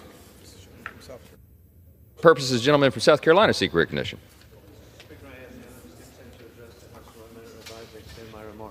Without objection, the gentleman is recognized for 1 minute. Thank you, Mr. Speaker. I attended the Munich Security Conference last week where Danish Prime Minister Mette Frederiksen correctly identified the Ukrainian war as the Russian war in Ukraine. In a maniacal, murderous efforts to resurrect the failed Soviet Union, war criminal Putin has oppressed the people of Russia, invaded Ukraine, has maintained occupation of Moldovan Transnistria, invaded Ukrainian Crimea, seized South Ossetia and Abkhazia of Georgia, and rigging the Georgian parliamentary election won by courageous Salome Zoroastriashvili, virtually annexing Belarus by rigging a presidential election won by Svetlana Tsikhanouskaya, then invading Ukraine twice, where Ukraine successfully, armed with Javelin missiles by President Donald Trump, has resisted. Desperate war criminal Putin has confirmed his failing attempt to resurrect the failed Soviet Union, threatening the Baltic republics and even Poland. In conclusion, God bless our troops as the global war on terrorism continues. Open borders for dictators puts all Americans at risk of more 9/11 attacks imminent, as warned by the FBI. Trump is reinstituting existing laws to protect American families with peace through strength. And our sympathy to the family of the legendary Roberta Flack, who will always be cherished for her loving connection to the American people. I yield back. For what purpose does the gentleman from Texas seek recognition? The House for 1 minute. Without objection, the gentleman is recognized for 1 minute. Mr. Speaker, I rise today to honor the life and legacy of a true community leader in the West Dallas area, Reverend M.L. Curry.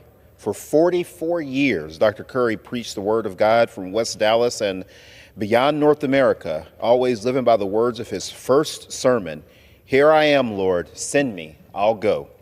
Throughout his years of service, he went on into our communities, lifting the lost, strengthening the faithful, and fighting for justice. Dr. Curry was a man of deep conviction, and he was a true servant, an activist, a champion for the West Dallas community, and one of my really early first friends in the West Dallas area. He marched for the homeless and did everything he could to help make housing more secure for vulnerable families in Dallas. And he was also the president of the West Dallas Interdenominational Ministerial Alliance for over 25 years, leading clergy in that area to help improve outcomes in the community. And so today we remember a man of deep faith, of deep action, and someone who was a man of love. Dr. Curry has gone home to glory, but his legacy will live on forever. May he rest in peace. For what purpose does the gentleman from Virginia seek recognition?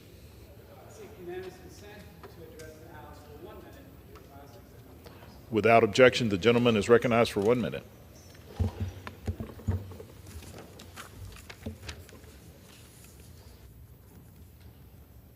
Mr. Speaker, I rise today to talk about an important milestone in my congressional career. Last week, I introduced my first bill as a member of this body. I introduced the Agricultural and Forestry Hauling Efficiency Act. For me, this is a safety concern. On one hand, this bill helps farmers and loggers feed and fuel this country by helping them move product across the Commonwealth of Virginia directly from their farms to their processors. But the bill also increases transportation safety. Agriculture and logging are two of the largest industries in the Commonwealth of Virginia, combining for over $120 billion in annual economic impact. But unlike many other states, currently Virginia loggers primarily use rural roadways to transport product because of weight limitations on interstate highways. My bill increases the maximum weight allowance from 80,000 pounds to 90,000 pounds on interstate highways in Virginia for trucks hauling certain agricultural and forest products. This will ensure a safer and more efficient transportation system while reducing congestion and fatalities on secondary roads. I'm proud that the first bill that I introduced in Congress is very important for not only my district, but for the rest of the Commonwealth. I would like to thank Congressman Rob Whitman for supporting this legislation, and I want to thank the associations that advocated for this bill. The gentleman's time has expired. For what purpose does the gentleman from New York seek recognition? Without objection, the gentleman is recognized for 1 minute.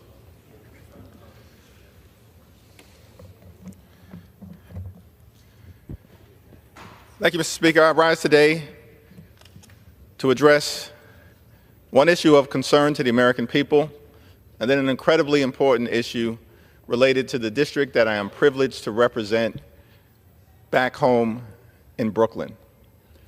The American people elected us to solve problems on their behalf, to address the issues that matter, like the high cost of living, to lower housing costs, lower grocery costs, lower child care costs, lower insurance costs, and lower utility costs. America is too expensive.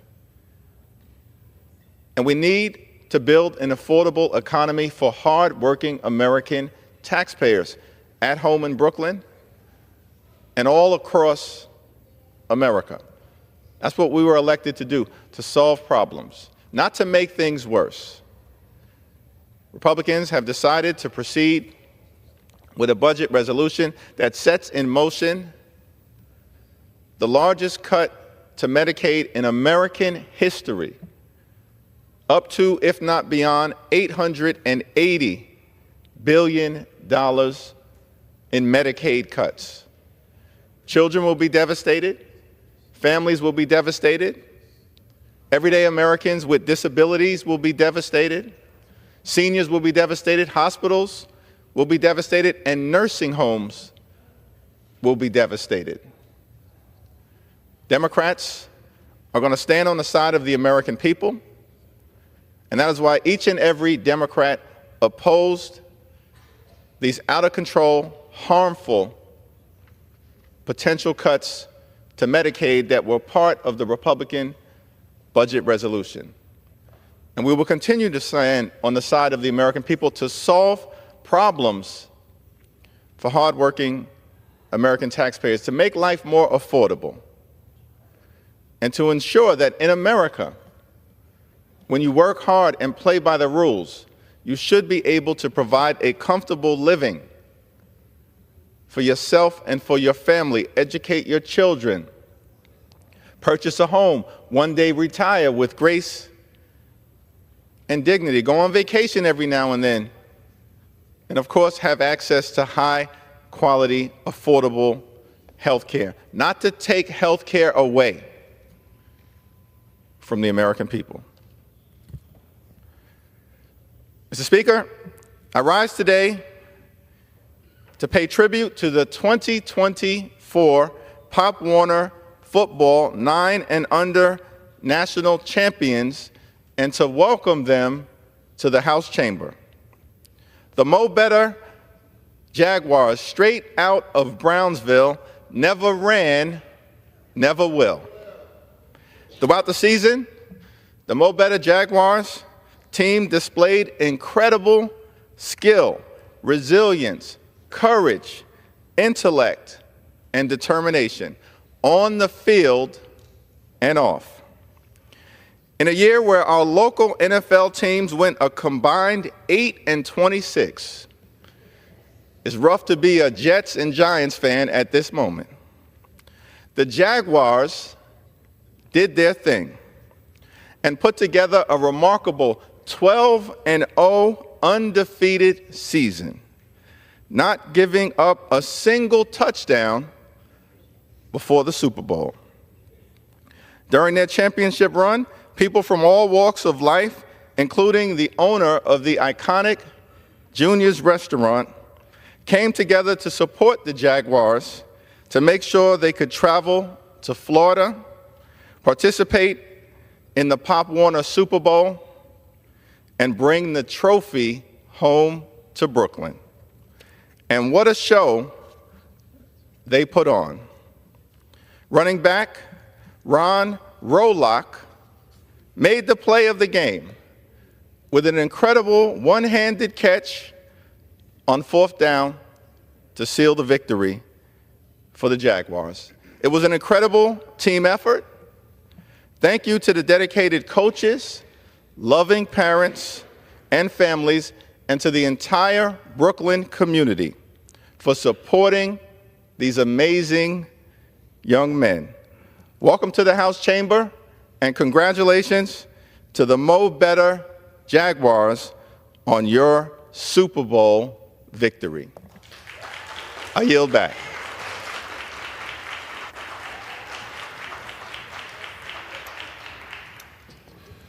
The chair will remind all persons in the gallery that they are here as guests of the House and that any manifestation of approval or disapproval from proceedings is in violation of the rules of the House.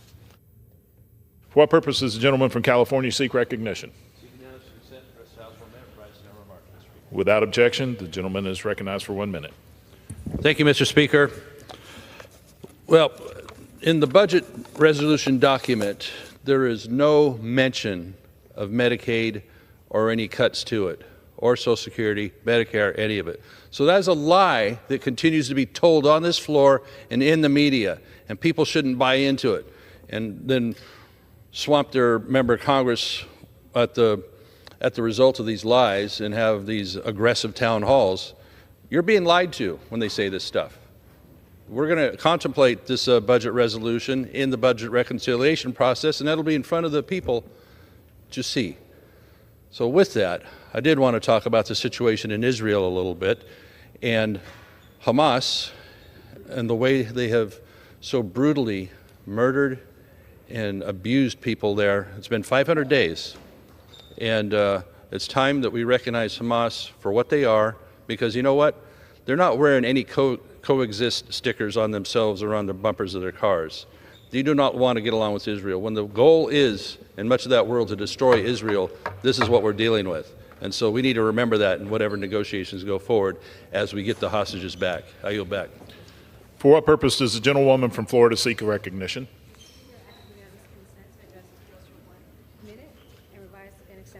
Without objections, the gentlewoman is recognized for 1 minute. Mr. Speaker, I rise today to speak out against the Republicans' latest budget proposal, which could deny American families of the health care they need to survive. In my district alone, more than 149,000 people on Medicaid are now at risk of losing their health care. This includes more than 84,000 kids and over 21,000 seniors. Medicaid is a lifeline for the most vulnerable Floridians.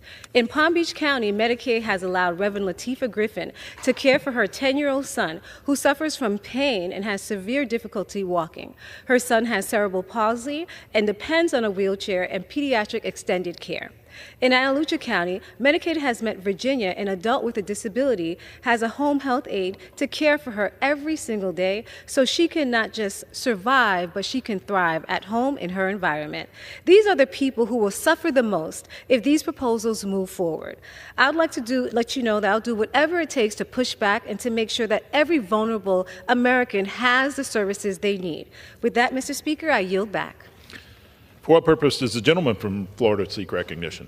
Mr. Speaker, I ask unanimous consent to address the House for 1 minute and to revise and extend my remarks. Without objection, the gentleman is recognized for 1 minute. Mr. Speaker, what we're seeing right now is nothing short of a great betrayal.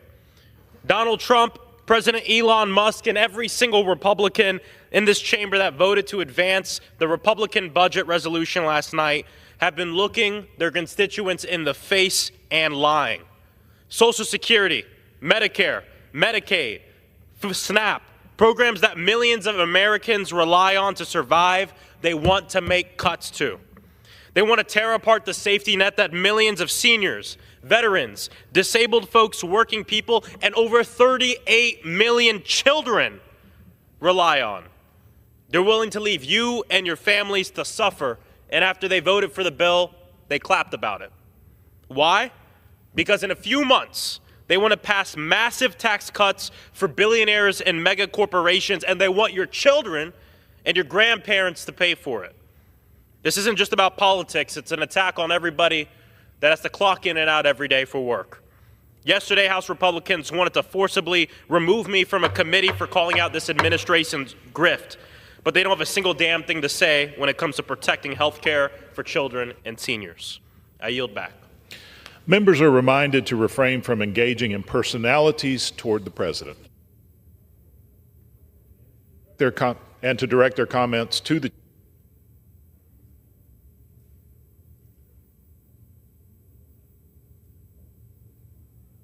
purpose. Does the gentleman from Pennsylvania seek recognition?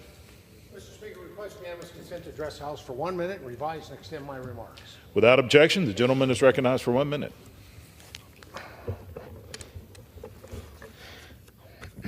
Mr. Speaker, I rise to recognize Heart Health Month. Heart Health Month is a time to raise awareness about the importance of cardiovascular health and the steps that we can take to protect our hearts. Heart disease remains the leading cause of death in the United States, affecting millions of Americans each year. But the good news is that many heart conditions are preventable through small, everyday choices. Taking care of our hearts doesn't require drastic changes. It's about simple, constant, consistent habits. Staying active, eating a balanced diet, managing stress, and keeping up with regular checkups. Beyond personal choices, Heart Health Month is also a reminder to check in on our loved ones. Encourage family and friends to prioritize their heart health by scheduling a doctor's visit or finding ways to stay active together. Mr. Speaker, I want to recognize this month as a chance to educate, motivate, and take actions because a healthy heart means a healthier, longer life for all of us. Thank you, Mr. Speaker, and I yield back the balance of my time.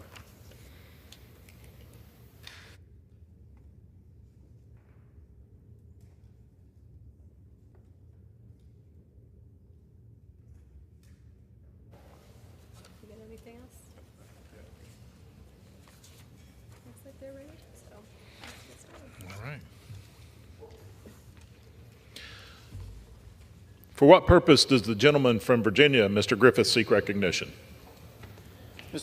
Mr. Speaker, pursuant to House Resolution 161, I call up the bill H.J. Res. 35 and ask for its immediate consideration in the House.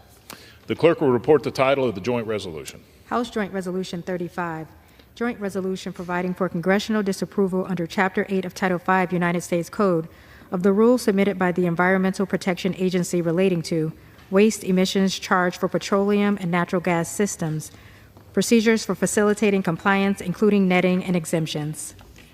Pursuant to House Resolution 161, the joint resolution is considered read. The joint resolution shall be debatable for 1 hour, equally divided and controlled by the chair and ranking minority members of the Committee on Energy and Commerce or their respective designees. The gentleman from Virginia, Mr. Griffith, and the gentleman from New York, Mr. Poloni, will each control 30 minutes. The chair recognizes the gentleman from Virginia, Mr. Griffith.